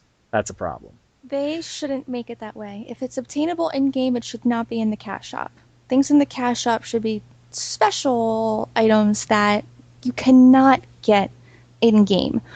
If it's in-game, let people have that challenge. Make sure that there's something a goal that they can go for. If it's in the game, don't put it in the cash shop, because that will make people angry.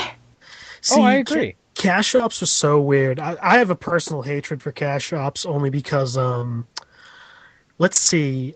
In SWOTOR, you spent $20 on 2,400 cartel coins.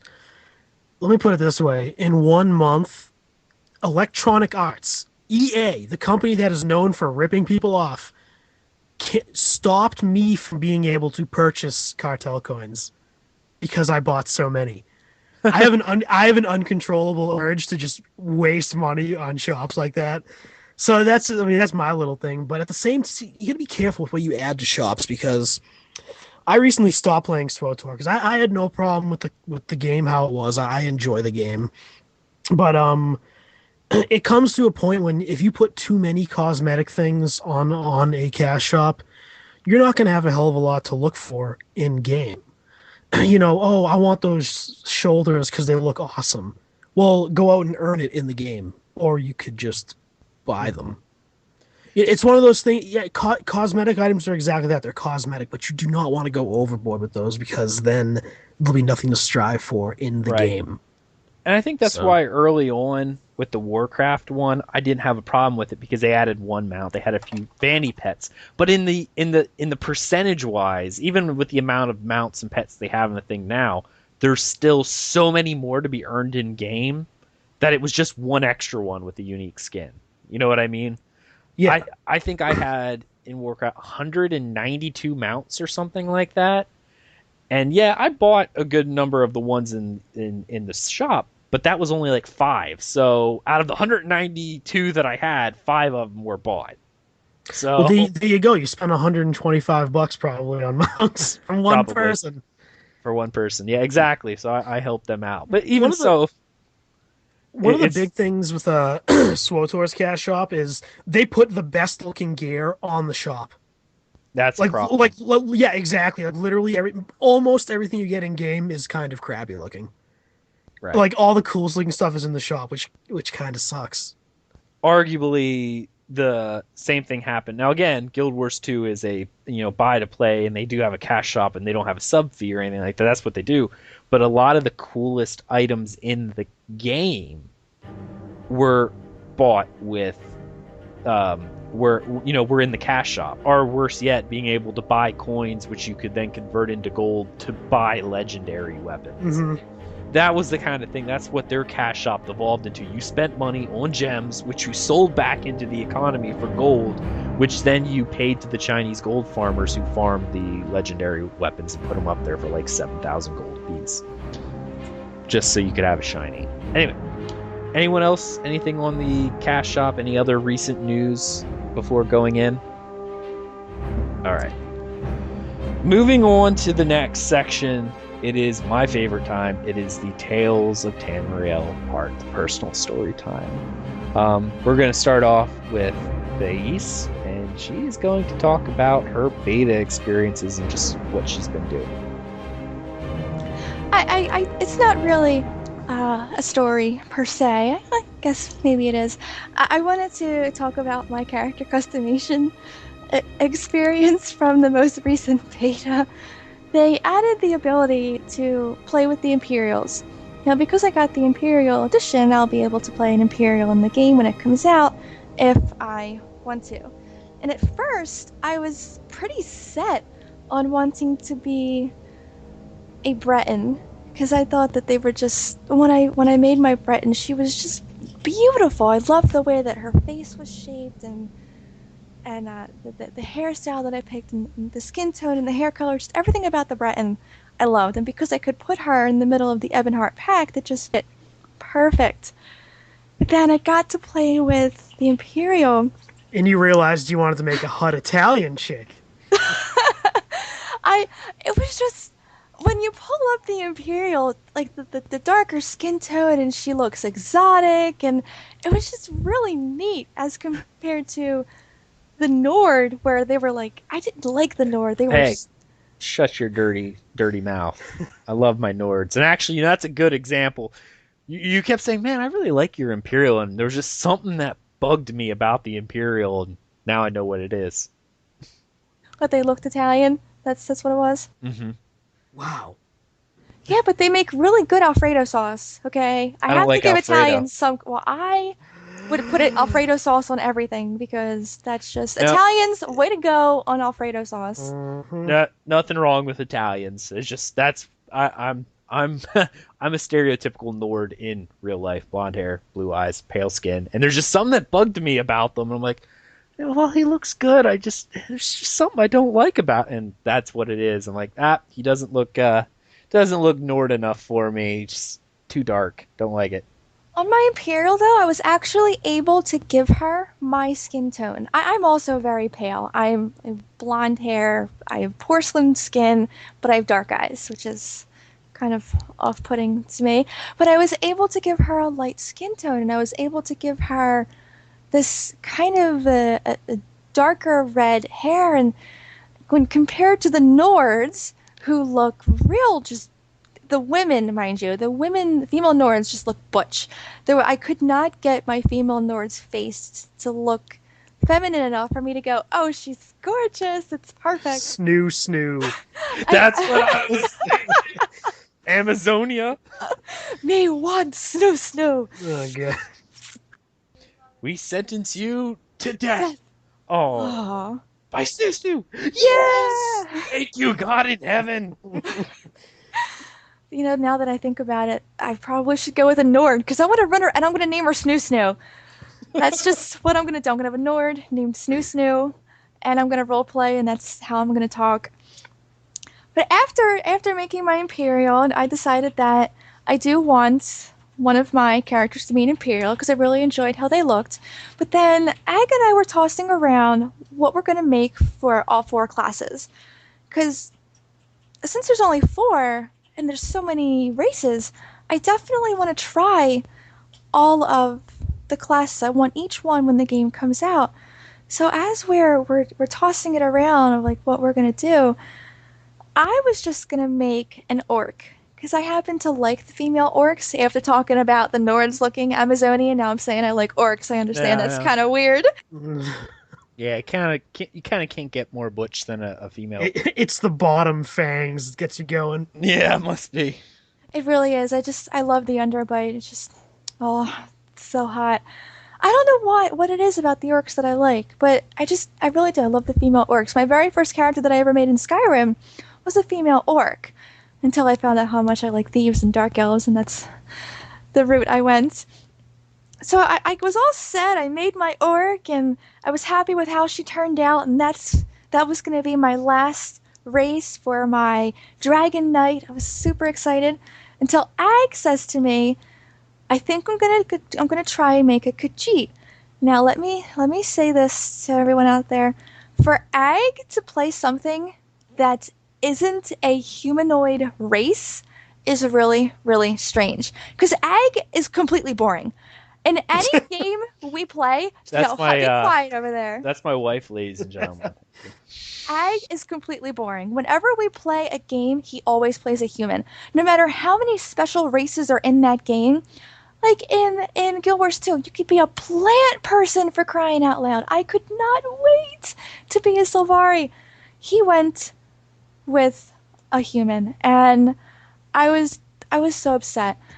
And in this game, you could be a lizard or a cat. Come on, that's awesome. And of course, he wants to be a Nord because he's just so boring and always wants to be a human. It drives me nuts.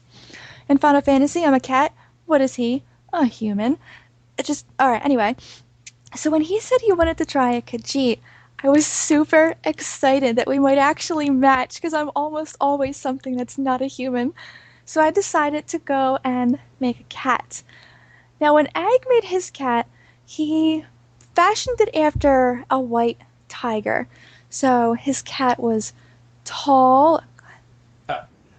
I really wanted to make him look like the Akavari race, the Kaputung. I think they are the giant tiger people in lore. It's the Kaputung, if I'm correct. That's what I was trying to base him off of.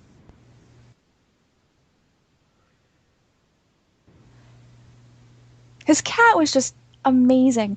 When you looked at it, it was the tallest it could be. He made it super muscular, and it was this white, gorgeous tiger with blue eyes. And in game, where we stopped to look at our cats together, he's standing there playing his lute, and his cat just looks all masculine and burly, and I loved it. And then I turned to my cat, and my cat that I fashioned after a leopard looked like crap. I was so upset. His character looked all awesome. My cat was just ugly. I don't know what happened in character creation. And I'm standing there, and I was so upset. I'm like, I have to leave right now. I can't look at this anymore. You all heard that, right? I was gorgeous, and she was ugly.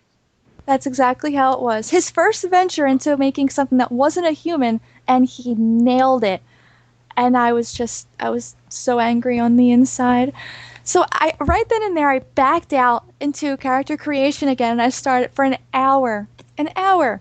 I worked on making this Khajiit beautiful, and I thought I got it, but I didn't. So I created it. I'm like, all right, this works. I think it's perfect now. And I went into game again, and it still wasn't. I had to back out again, go back into character creation for a Khajiit, and on the third try, I was actually able to make my cat gorgeous with the leopard spots. I had the tawny colored fur, and I found out that if you go with more of the heroic portion of the triangle, you get more of the big cat face instead of the house cat face, which was my problem. That's why I didn't like my cat. So if you ever are making a Khajiit and you want it to look like a big cat, not like a house cat, go with more of a heroic shaped face.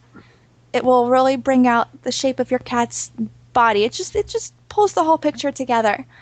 So I was able to make my Khajiit. I know how she wants to look, and now when the game comes out, I get to play a non-human race with Ag, and I am super excited. It's gonna be awesome.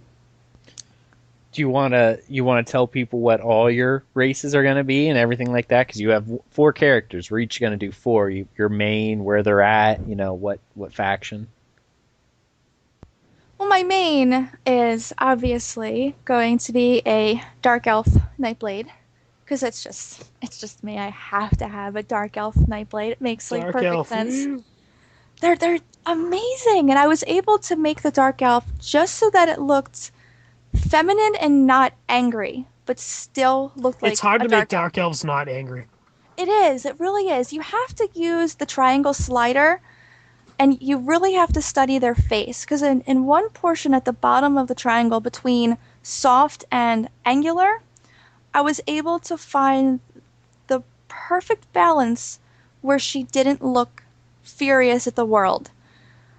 And it took some finagling, but I was able to do it. So I'm going to make a Dark Elf Nightblade.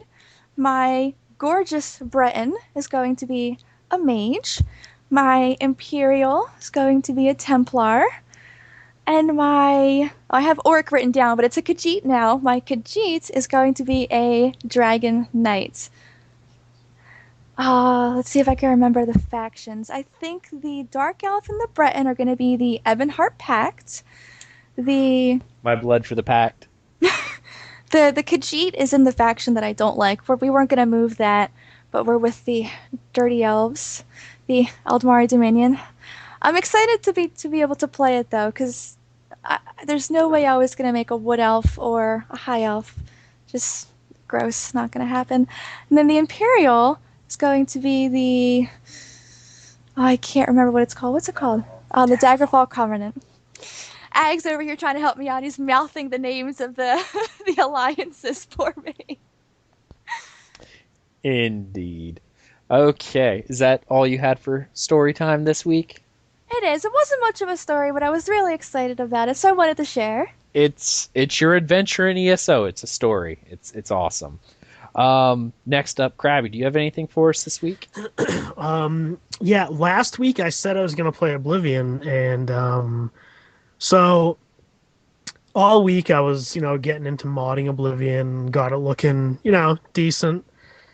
So I go into the game, I start playing, and I forgot how awesome it was to hear Patrick Stewart talking. Patrick Swayze talking. No, But I'm That'd Patrick be Stewart. awesome, man. Oh yeah, it'd be wonderful. But no, I forgot how awesome it was to hear Patrick Stewart talk in the beginning of Oblivion. It was great. Until I got to start playing the game, and then I realized I was playing Oblivion. And I unfortunately did not get out of the starting area because I can't, that game was fantastic when it came out, but I can't play it anymore. I just can't. I mean, Skyrim for me is my go-to Elder Scrolls game. I just can't play Oblivion. I can't get into it. That being said, I started a new Skyrim playthrough where I'm gonna go a hardcore vampire, and I got this one particular mod called Dremora of Cold Harbor. It actually it's a mod. Now, if anybody knows anything about vampire lore in Elder Scrolls, Molag Bal created vampires, or the disease initially, and vampires are considered the daughters of Cold Harbor. And when you start an Elder Scrolls game, you start in Cold Harbor. So this mod actually takes it's influenced by Elder Scrolls Online. The guy even says it that he wants to take the Dremora from Cold Harbor and put them in Skyrim. So it's a really great mod. Literally, you get two summons for a Dremora, Spellblade, and Warrior, and there's master level summons that stay out permanently. And I started playing my vampire, and I got out of Helgen. First thing I did was I went to Markarth, because Markarth is where these spell books are.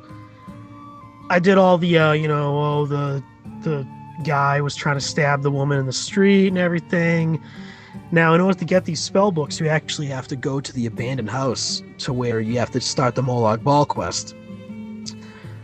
I grabbed the spell books in there, and I started. Now, I wasn't a vampire at this point because I just hadn't fought any yet. And I started using those summons, and man, I can tell when I become a vampire in Skyrim, this playthrough, it really makes you feel like a vampire. Like you summon Dremora from Cold Harbor that are designed to be a vampire's minion.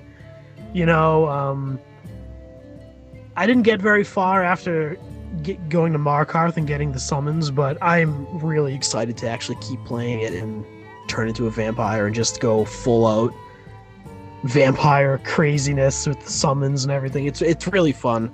It's one of those little touches that really adds to a specific playstyle. You mentioned that, and I kind of hope from last week. Remember when we were reading the book? They talk about the different vampire types. Yeah, I would really love it if in ESO, maybe sometime down the road, one of their DLCs is alterations in the vampire bloodlines. Like you can morph, like they add morph skills to the different stuff so that you could take on a different bloodline, like the difference between the Volkihar and the some of the other ones that like let you go mist form, things like that. It would be kind of neat if you could pick a bloodline and gain like an ultimate or something that was based off those. I really love the werewolves would not be able to do that because there's only one type of werewolf. Actually, there were multiple lycanthropy lines. There's werebears, because in Morrowind, you could be a werebear. Oh my gosh, I love bears. Are you serious? Like I'd be, instead of being like a wolf, I would be a bear. Like I'd be a werewolf bear. The Frostmourne expansion in Morrowind, you could be a werebear. That's awesome. Well, in Dragonborn, you fight werebears, don't you? I think you do. Yeah. Yeah. And there's in Black Marsh there were like were alligators, like people have turned into like giant alligators. There's a lot that's a little weird. If you look it up on like wouldn't that just be an Argonian? Pretty much. But there were if you look it up, there's actually various strains. There's probably like a were-rabbit too, probably. I don't know. It's not surprising because lethal. I mean lycanthropy came from Haircene, which is, the Daedric Lord of the Hunt. So, I mean, I'm not surprised that there's multiple different species of it. Any kind is... Yeah, there are multiple different kinds of lycanthropy in the Elder Scrolls. Werewolves are just the most popular, so maybe sometime down the road they'll do a expansion or a DLC pack which expands upon those two lines if you have it, where you can morph the line to pick a blood trade or something, which would be. I'm not gonna lie, the only thing that scares me in ESO about being a vampire is how much fire damage you take. If I get hit by one siege weapon, I'm pretty much dead. Like you take a lot of fire damage. All right, so we have to remember that for when he's hunting us down, that we always have to have something fire related I'm a to, Templar, to so beat him with. all my abilities are fire, like the Sunfire attack. And actually, there's one that you can morph to make it Vampire's Bane, which does more damage. All right, awesome. So you can protect me from Crabby from when he's trying to like suck my blood out. That's what we'll do. But yeah, no, that's all I had. Get my new vampire playthrough starting in Skyrim, so I'm good. Very cool. Well, I actually have a fairly long stories here because I not only played Skyrim, I played a little bit of Oblivion and Elder Scrolls, so we'll be hopping between all three. Right after we had our episode last week where I said I was going to play Oblivion, I hopped into Skyrim right after the episode and I continued my adventure there. I had forgotten that I had logged out in Falkreath, like I was in there selling all my junk because I had lots of it, but I had forgotten the circumstances in which I had logged out. I had walked into the building, but as I came out, there was a blood dragon attacking Falkreath. So it was pretty epic. I'm sitting there in the center of town, like walking down these crowded streets. Every single Falkreath guard in existence is shooting arrows up at this dragon as it's flying around, like crashing into the top of the roofs of the buildings and spraying frost at us. And whenever it was actually, I was very proud of myself too, because whenever it was on the ground, I was able to tank it. Like I literally was able to tank it. But my armor was up high enough, my health was up, that even on legendary, I was able to take a bite without instantly dying. I would have to heal up afterwards, but I could do it. This went on for about 10 minutes of us trying to fight this dragon. I had my bow out. I summoned Hottie, and she's doing her flame-throwing goodness. We managed to whittle the dragon down, and it dies. And I loot it, and I'm over encumbered already. What do you know it? A second it's down, I loot it. I go to walk around. The guards, all like 50 of them that are there, try to arrest me. Apparently, I ticked somebody off, and they all tried to arrest me at one shot. Luckily, my speechcraft was high enough that I could be like, you know what? You really don't want to. You don't want to deal with this right now. And the guards all were like, yeah, we don't. And they left, which was good because I was carrying loads of stolen stuff. I really didn't want to have to recover all of it. So I walk around for a little bit, and I turn in a few of the different quests, being very careful to avoid any guards that I saw. But by turning in the different quests, I actually unlocked the ability to get my house. So I bought the house in Falkreath that I was going after, and started the line to become Thane. Like I picked up, he's like, yeah, there's room for, a new Thane in my court. And even though I really don't care for Jarl Sigurd, I'm like, yeah, okay, whatever. But my main thing at this point was I just wanted to go and start decorating my house. So I went out and I started building it. And I spent a very long time running back and forth because, again, I'm not fast traveling. So I would walk from Falkreath to my house in Breeze home in Whiterun, grab everything I could before I became over encumbered. I would load up Lydia, and then we would walk back to my house, unload it, and then walk back to Whiterun. You're insane. Oh my! I cannot believe you did that. You could have just teleported that one time. Yeah. No, I couldn't. Yeah. Wow. That would be wrong and would spoil my entire playthrough. I would have to delete the game. That's it. Couldn't do it. So I walked the entire time. It did, and I had lots and lots of stuff. So it took 3 or 4 different trips of loading Lydia to max and me to just enough that I was under the encumbrance cap. So yeah, that's what I did there. I actually bought a horse by the last time. I wish I would have was smart enough to buy it the first time, because the horse allows you to be over encumbered and still ride the horse. You just have to walk slow and then mount the horse. So after like 4 trips and realizing I still hadn't touched my ore section, which had like 8,000 ingots in it, I was like, that'll take me a year just to run everything back. So I over encumbered myself. I had, get this, I could carry 350 pounds. I had 1,800 on me. Pounds? Yes. 1,800. I didn't think I could get that much, but I did. 1,800, that was the weight. So, wait, hold on. You walked encumbered from Falkreath to Whiterun?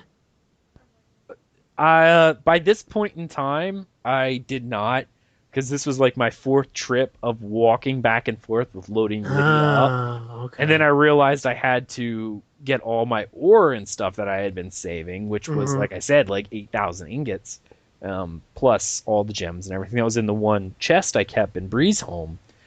But I was like, even loading her up to max and me up to max would take another 4 or 5 trips just to get my ore. So I loaded myself up where it was said I had like 1,800 pounds on me and I could only carry 350. Walked out to the stable, talked to the guy, bought a horse, and then got on top of the horse and rode. The horse was beastly. Must have bought a Clydesdale or something, because he carried my bum and the 1,800 pounds of ingots. Why didn't you just do that with all your stuff at once? I didn't think about it until I realized, oh my goodness, it's going to take me 4 trips just to empty my ore. Oh, alright, just, okay. Makes, okay. Yeah, well, the first time was like all the books and, and then all the reagents, which are small, and, just the little things that I had stationed around the house, maybe a few pieces of armor that I wanted to keep, that kind of stuff. It was just kind of easy. But then when I got to the chest that I had in the one room that I was keeping all my ore in, I realized just how much that I had and how much it was. And it would just take us forever to load it. So then I remembered, oh yeah, the horse you can ride a horse while being encumbered. So I just rode it back to my house and then unloaded. So I am a pack rat. And if Elder Scrolls Online ever comes out with housing, I'm going to be a pack rat. Me too. High five. I wouldn't be surprised if within this year we hear about a type of housing. That would not surprise me, because from Skyrim, it kind of is part of the game now. And technically speaking, even in Oblivion, they added houses you could have, and in Morrowind, anytime you want a house, you just kill everyone in it, hide their bodies, and then that was your house. Yeah, I remember playing Morrowind. I killed off like everyone in Burma or Balmora. And just the whole town was my house.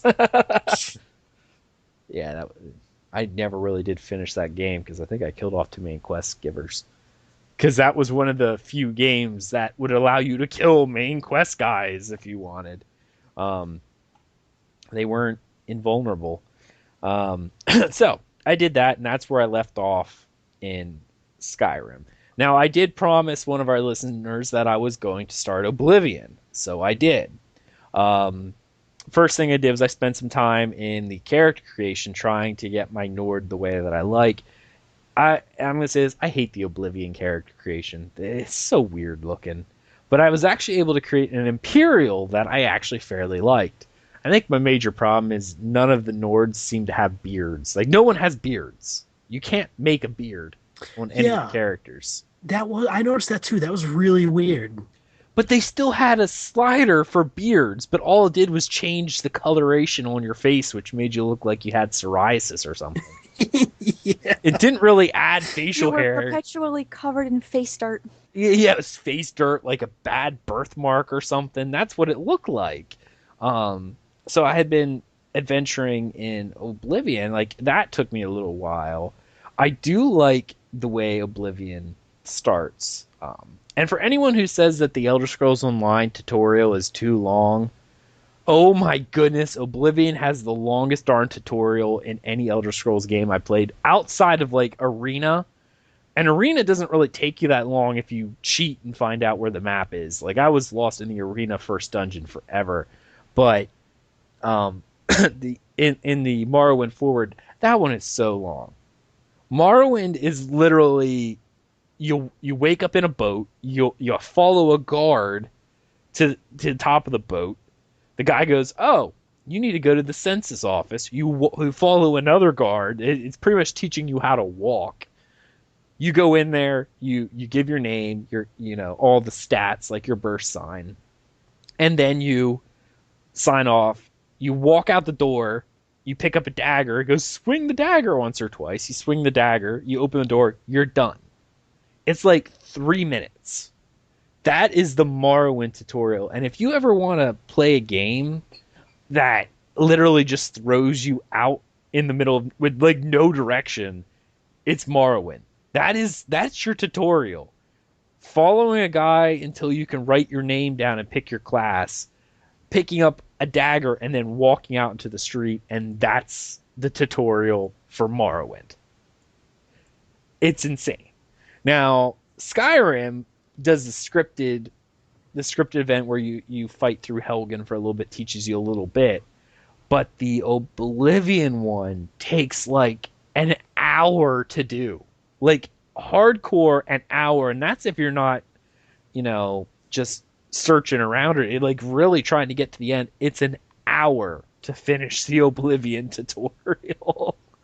It is the longest tutorial ever. Now, see, I spent a little bit of time because, again, I created my Templar in Oblivion. I wanted to make my ESO Templar in Oblivion, so I picked. I wanted two-handed weapons. I wanted bow. I wanted heavy armor as a major skill, restoration magic, and destruction, and then of course like athletics and is athletics, and I forget what the other one is. They're running and jumping skills because they're easy to level. You just level them. So I set up my class, and I'm making my way through the sewers, and I actually got turned around, and I was killing goblins out the wazoo, and I was doing it with the bow, and they definitely have some pretty neat stuff in the dungeons, because one of the things you can do is like you can sneak up to these one set of goblins, and there's this pile of logs that are on top of a hill that you could push down and actually crush the goblins below you, and go over that. So that was kind of neat. So I made my way through the rest of the dungeon, somehow or another found my way out of the sewers, and the first thing I did was I made my way for the market district because I'd spent an hour in there picking stuff up. I was overloaded. It was crazy the amount of overloaded I was. Problem is you can't be overloaded in this game because unlike Skyrim, which lets you kind of crawl, this one just dead stop. You can't move. So I kept having to drop stuff to make sure I was under the weight cap, which I didn't want to do. So I did that, went to the market district, sold everything I could, and picked up a quest about an unfair merchant, how he's always undercutting everyone. So I picked that quest up, and I was going to start working on that, and that's where I logged out of Oblivion.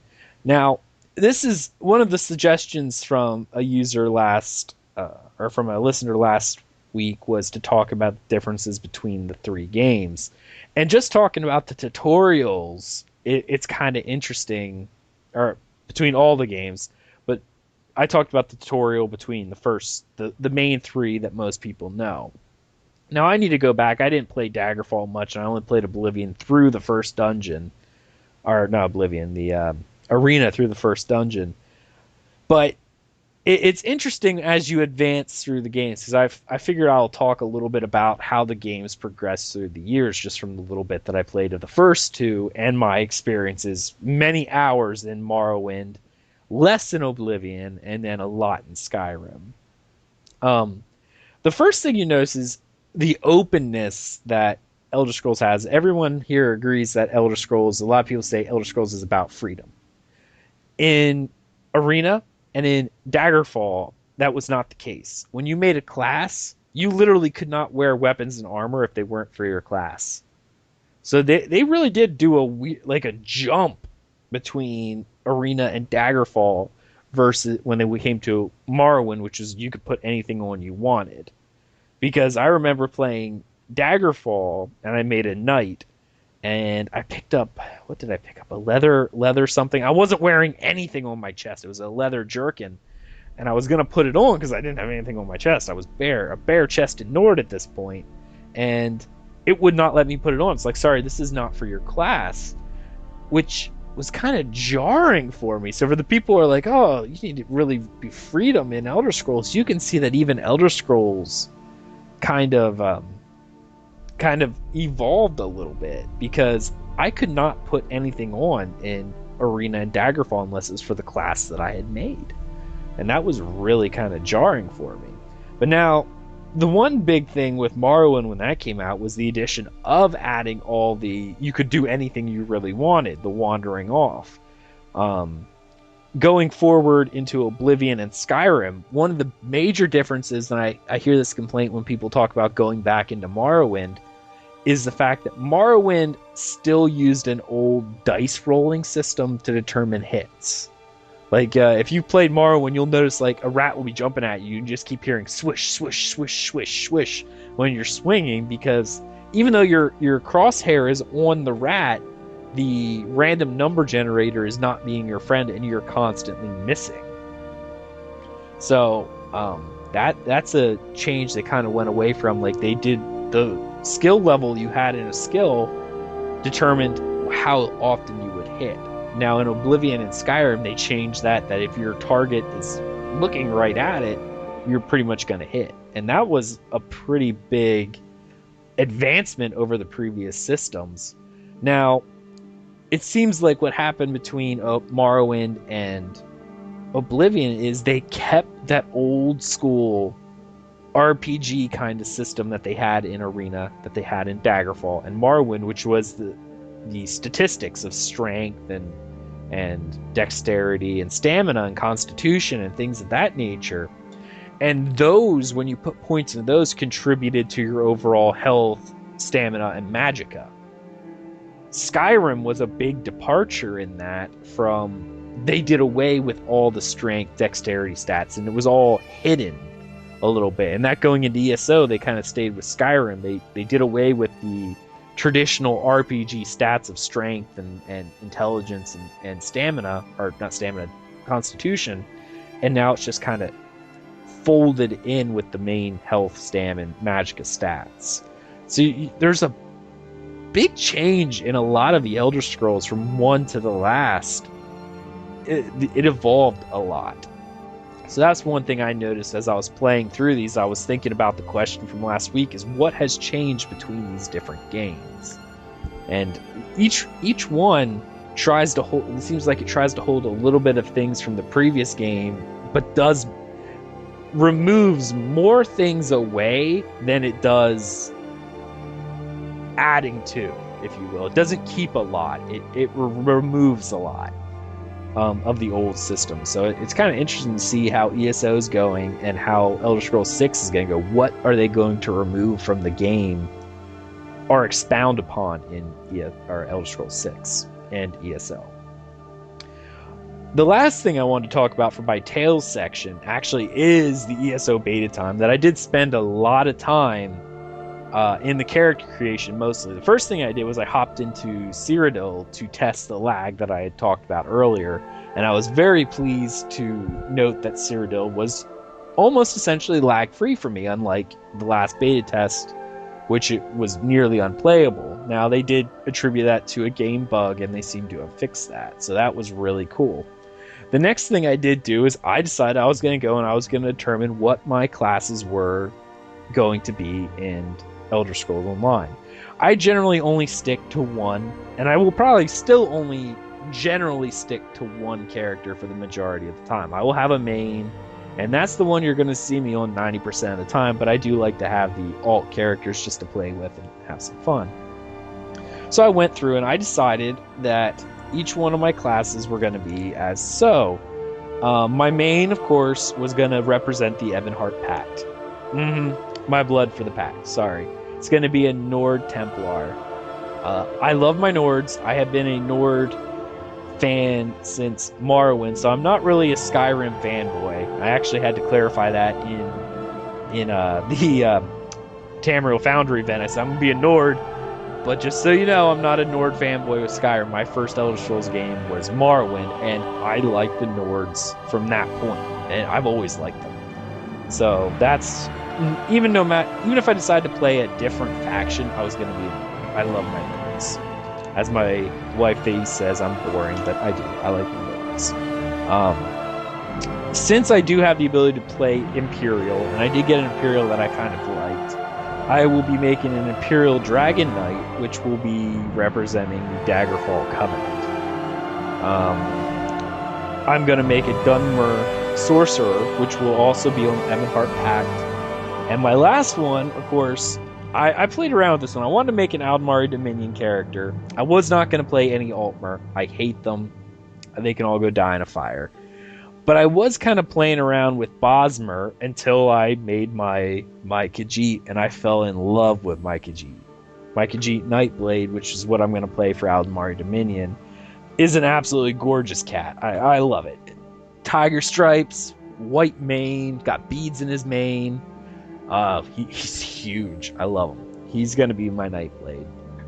So that's pretty much all I did for the Elder Scrolls beta, was determine what kind of characters I was going to play, try to figure out how I want them to look so I don't spend 12 hours in character creation. I'll have a kind of an idea of where I want to go.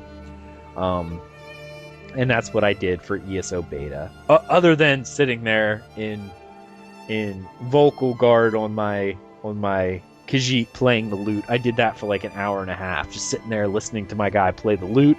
And then I went into a tavern, sat down on a chair, and was listening to the bard sing and drink. Oh yeah, the other cool thing is that if you do a /drink emote, your character actually pulls out a mug, takes a sip, wipes his mouth, and will sit there with the cup in his hand until you move. Have you done /eat? I did not do. They added /eat. You literally pull a chicken leg out of your butthole, and you just start eating it. You're like, oh, it's so good. You eat it till you stop moving. That is the best place to pull a chicken leg out of. He just goes, oh, chicken leg. You just start eating it until you move. It's wicked funny. That's the one thing I love about the game, is the immersion. I just sat there and watched my guy play the lute and listening to the songs, and I love it. So that was my ESO playtime, and that was the end of my Tales section for this week. As you see, I kind of jumped all over the place in the Elder Scrolls universe. Excuse me. And for next week, I'm probably going to pick up, because there is no beta, because today is the last day of the final beta for Elder Scrolls Online. So we'll have 1 week of... What are you guys going to do for a week? I mean, we were talking about the ESO beta and how we just want to play the game, but literally we have 1 week of nothing. I think this week, you know what? I have no idea. I might just check my Farmville, sit here and think about how I'm going to spend the first couple hours, which I've already said what I'm going to do, but I'll probably just ponder about how launch is going to go. It's going to be a very boring week. Or you could jump into one of the previous single-player games and have a story for next week. I'm just saying. Well, I was going to play Oblivion this week, but I forgot, and someone didn't remind me. So I can definitely do that this week. Ooh, nice. Nice. Yeah, I'm probably going to play Skyrim this week. Unfortunately, next week, there's 2 games coming out for the PS4 that I've kind of been looking forward to. All right, I'm gonna save you some money, Crabby. Remember, even if they come out next week on Sunday, I know that's the thing. I have to beat these games in a week before Elder Scrolls comes out. Yeah, because it's the Metal Gear Solid game, which I might just wait on that. But then I pre-ordered Infamous Second Son. That game looks amazing, but. Yeah, so this week I'm probably gonna play Skyrim. Next week, we'll probably be. I'm going to assume the three of us will be playing Elder Scrolls while trying to do the podcast. Yeah, the launch. So that's going to be interesting. I will say this: we are still going to do a podcast on launch day. So I do have a feeling, guys, that show will probably not. I'll do my best to script it like I do these ones, but I have a feeling a lot of it's just going to be us going. Hey, do you see that quest? I'm sitting right here. Oh, what are you doing? Mining. Up. Here's a random thought. Would you want to try to live stream it that Sunday? I think only you would be able to live stream it. As we already said, our connection is terrible. Okay. I mean, I've live streamed before. I mean, hey, if we want to talk about this off the show, that's fine. I just, Oh no, I have no problem with doing that kind of stuff. But someone else would have to do the live stream. That's until we can get our better connection. Well, you let me know what you want to do, and I can do it. Cool. We'll talk about that after show. We'll try to figure out something that we want to do for launch, because I know I took off for the entire week of the Head Start, so I'll be playing a lot. Mm-hmm. So it'll be a good time. All right. Well, other than that, we'll move on the next part, and it's time again for Theis's dramatic reading of a book from the Elder Scrolls universe. This week, we're going to take a departure from our previous storytellings, and I decided we're going to do a short homage to Theis's favorite group in the Elder Scrolls universe. This week... The Imperials. No. Favorite group, not the Imperials. Sorry. The Dark Brotherhood. The Imperials would have New York accents, so I figured maybe... That's so funny. Maybe next week I'll find a book about Imperials. But this week she'll be reading A Kiss, Sweet Mother, Procedures for Performing the Dark Sacrament to Summon the Dark Brotherhood. I thought she might enjoy this book for how much she adores the Dark Brotherhood. And little side note, Beth Blog, why do you try to steal all my money? Because I showed her the hoodie that they came out with for the Dark Brotherhood for the females, and all day, after I showed her that, she's over here stroking my arm going, baby, how much do you love me? Like, they just know how to take my money. That's what it is. There needs to be a fat dude. I still don't have it yet. How much do you love me?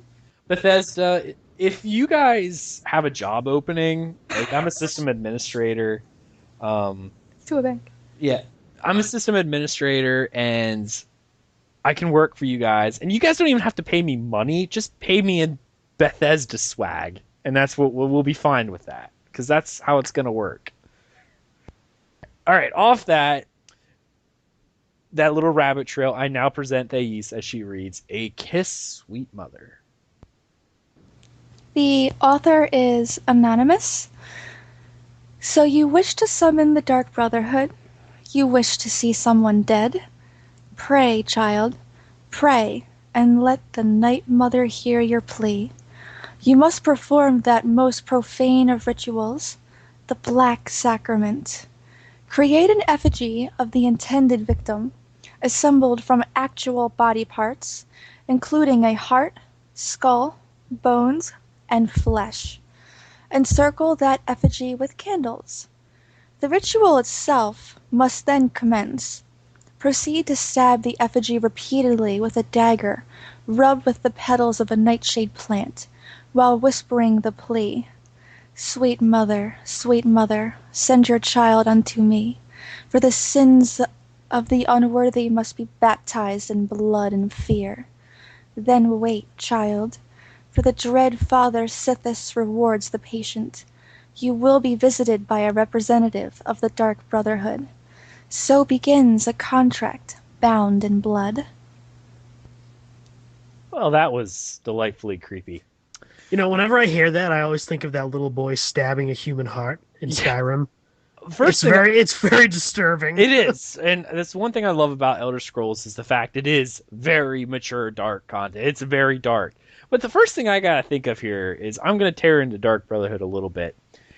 if you already have to create an effigy of an intended victim with like a head, skull, bones, and flesh, obviously you killed a person. So why wouldn't you just kill the person who you want dead? That is a good point. I mean, you already got Actually, you create an effigy of actual body parts. Where are you going to get them body parts? You probably have to kill something or find someone who's already dead. And if if that's the case, you still got the heart, the skull, the bones, and flesh. Doing all that, you might as well just have killed the person. And they're like, stab it with a dagger, rubbed it with petals of nightshade. Nightshade's poisonous. There you go. You got your poison dagger. Just stab the person with it. But what if they didn't murder someone for the body parts? What if someone recently died and they just found it? I could see that, but that's still a crime. You especially in. Actually, isn't that what happened to Aventus Aretino's parents in Skyrim? Didn't they die, and that's what he was doing? I don't think so, because yes, his parents died, but he was sent off to an orphanage. So I assume by that. But he was in the house, though. He ran away from. Oh yeah, I don't know actually. Because I would assume that how he was with the orphans for quite a while to know how terrible. Yeah, because he hated was. Grelod. Yeah. Yeah. So I would imagine whoever, when they died, someone would have came and cleared the bodies out. Especially how the Nords revere their dead. They have houses of dead everywhere. Anyone who worships the divines and the Archae would want their people buried. So the priests and priestesses would have came and got the bodies. I would imagine stealing a body would be very hard to do, and it would probably be illegal because a lot of different people revere their ancestors. Like the Nords, you have to be buried, and it's very ritualistic. They bury their people with a special mineral. There's a ritual to burying people, and you don't desecrate the dead. And I'm sure the other races have something very similar. So it's not like you can just find body parts that easily. I mean, doing that it would send you to prison just as much as killing someone. I know, totally off topic, but it's true. You already got the heart, skull, and bones and flesh. You obviously got it from somewhere. Okay, well then, I have this then. Well, maybe he killed a drifter who no one cares was dead, but he wants Grelid dead, who's the head of an orphanage that takes care of lots of children. I'm pretty sure it would be much more difficult to kill that person than to kill some wandering hobo.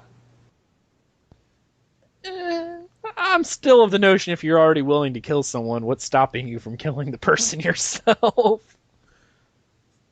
Well, anyway, sorry for another rabbit trail, but that one was interesting. I think it's kind of funny. All right, we're going to move on to our community spotlight for the week. And this week for our community spotlight, I have decided to spotlight the ShoddyCast, actually. I have not spotlighted them yet, and I decided I was going to do it this week. They are a YouTube-based podcast. I guess it would technically be vodcast if you really care about the semantics of the whole thing, for the Elder Scrolls Online. Their weekly vodcast is called Elder Scrolls Online Weekly. The show is run by two brothers, Josh and Kyle, who have a pretty big presence in the rest of the ESO community by appearing on ESO Alliance. I know they do a couple other things. Similar to my wife and I like the dynamic between the two brothers because they kind of have that sibling rivalry thing going on, and it's kind of interesting to listen to if you haven't listened to show. At least this is my opinion. This is kind of the dynamic they bring to the field. It seems like Josh is more the single player TES gamer and is looking for more of those aspects in ESO, and Kyle is more of the MMO fan.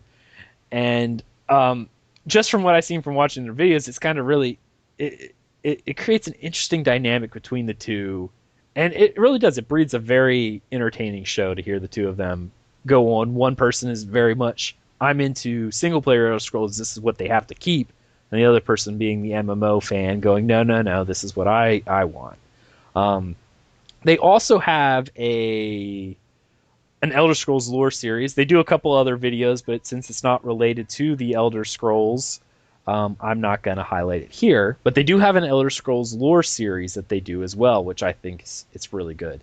I wouldn't say it goes in as in depth as, say, the Elder Lore podcast, because the Elder Lore podcast gets really in depth, like kind of metaphysical data kind of stuff. But they do give a great overview kind of sweep of the lore, and when they do the video, they have nice music going, and the visuals it really work well and make it an enjoyable podcast if you really just want an overview of the lore rather than a deep thinking kind of dig into the lore. I greatly encourage anyone who hasn't already subbed to their channel on YouTube to go do so and give them a listen. I know that Kyle has been showing a lot of videos of him playing the PTS, so I would assume we'll see a lot of Let's Play kind of style videos coming from them in the future once ESO launches. Anyway, thank you, ShoddyCast, for being an amazing part of the Elder Scrolls Online community, and I look forward to seeing you guys in-game in a couple of weeks. All right, moving on to the next part of our show. It is our fan feedback from Twitter. My favorite dirty elf, Drew Money, says to us he finally found time to catch up on our Tales of Tamriel podcast, and he had to say thank you, and he goes, hashtag Godrays, hashtag Thays loves beaches, and there's a picture. Since you went on about your favorite place being anywhere with a beach in the last episode, so our favorite little dirty Bosmer, Drew Money, does a shout out to you. Awesome picture. It was pretty. It has some like the god rays, and then it's this beautiful sunset and a beach. It was a great picture. I think we need to start trending that on Twitter. Hashtag Thays loves beaches. I'm gonna do every single post I do will have that from now on. I'm gonna try to get it to trend. All right, next up for Twitter, at Fraser Taylor 1. Another awesome podcast, keeps me entertained on the way to work. Can't review on Stitcher, but I would give you guys a 5-star. I went back and forth with Fraser a few times on Twitter. He seems like a really nice guy, and I do appreciate both of you guys on Twitters for listening to our show and giving us feedback. It's really cool, and it's very encouraging to have interaction from the fans and stuff, and knowing that people enjoy the show. So thank you so much. We have an iTunes review from Quincy Wilson.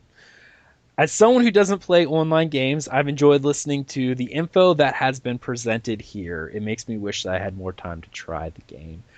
Well, we really wish you had more time to play as well. But we do thank you for the review, and we hope you continue listening to our show. I did want to mention one more thing here. I don't have it in the notes, so I'm kind of surprising the host here. I do want to thank...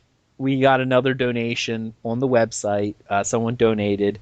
If you want a shout out of any kind, either in the description or email the show saying, this is you and that you donated, you'd like a shout out, I will gladly do that for you. For the person who donated this week, I'm not going to shout out because I don't know the person's wishes. But I do want to say thank you for donating to the show. And if you would like a shout out, just email us or something like that. And anyone else, if you donate to the show in any way, put it in the description that you would like a shout out, or email me, and I will gladly do that for anyone who donates to the show. But thank you again for the donation. So it's that time again for our closing thoughts. Thays, why don't you go ahead and give us your closing thoughts for the episode? The only thing I'm thinking of right now is I wonder if my Khajiit looks okay for launch, and I'm not sure why. But it was a great show. I enjoyed reading the book. I was trying to be dark and sinister, but I don't do dark and sinister very well, I don't think. But it was still fun to try. Yeah, your voice doesn't really breed dark and sinister in me. Really, it doesn't inspire fear, other than your Brooklyn mob accent, maybe. Hey, that was pretty. That was a lot of talent right there. I wasn't even trying, and I was able to do that. It's only talent if you try. Otherwise, it's an accident. So it was an accidental talent. There we go. All right, I'll accept it. All right, now it's your turn, Crabby. What do you think of this evening's show? Oh man, I feel like since I've been asked to come back on the show, every episode gets longer and longer. And I'm looking at Skype, and it's almost at 3 hours. Oh god. Yeah. Yeah, no, I have a lot of fun every time you ask me to come back, and 2 more weeks. Oh, I know. Can you guys imagine? Like these shows are fairly long now, but can you imagine when we actually have something?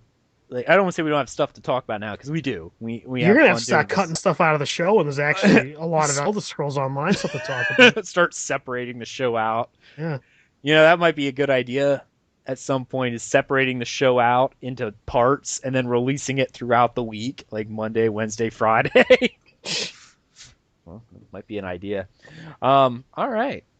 Well, thank you again so much, my host, for joining me this evening. I'm just really excited for Elder Scrolls to come out in like 2 weeks. It's gonna be. I don't know what I'm gonna do for this whole next week. Like, I'm even thinking about writing the show for next week. I'm sitting here going, well, what do I say other than the fact that we still have to wait a week? As long as the show notes are only 2 pages. I think last week it was like 4 pages almost. I know I didn't have a lot of time to even write notes, and my goodness, this time was even longer. Go figure. I'm gonna come home at Ag's gonna come home one day and he's gonna like crawl in a corner somewhere and just start shaking and bawling because there's only a week and a half left and he has nothing to do.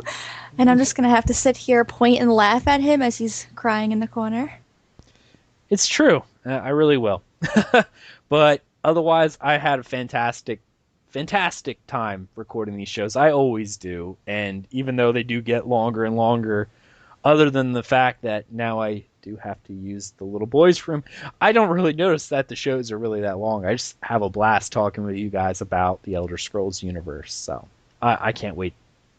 Every time the show ends, all I can think about is like, oh, great, I can't wait for the next one.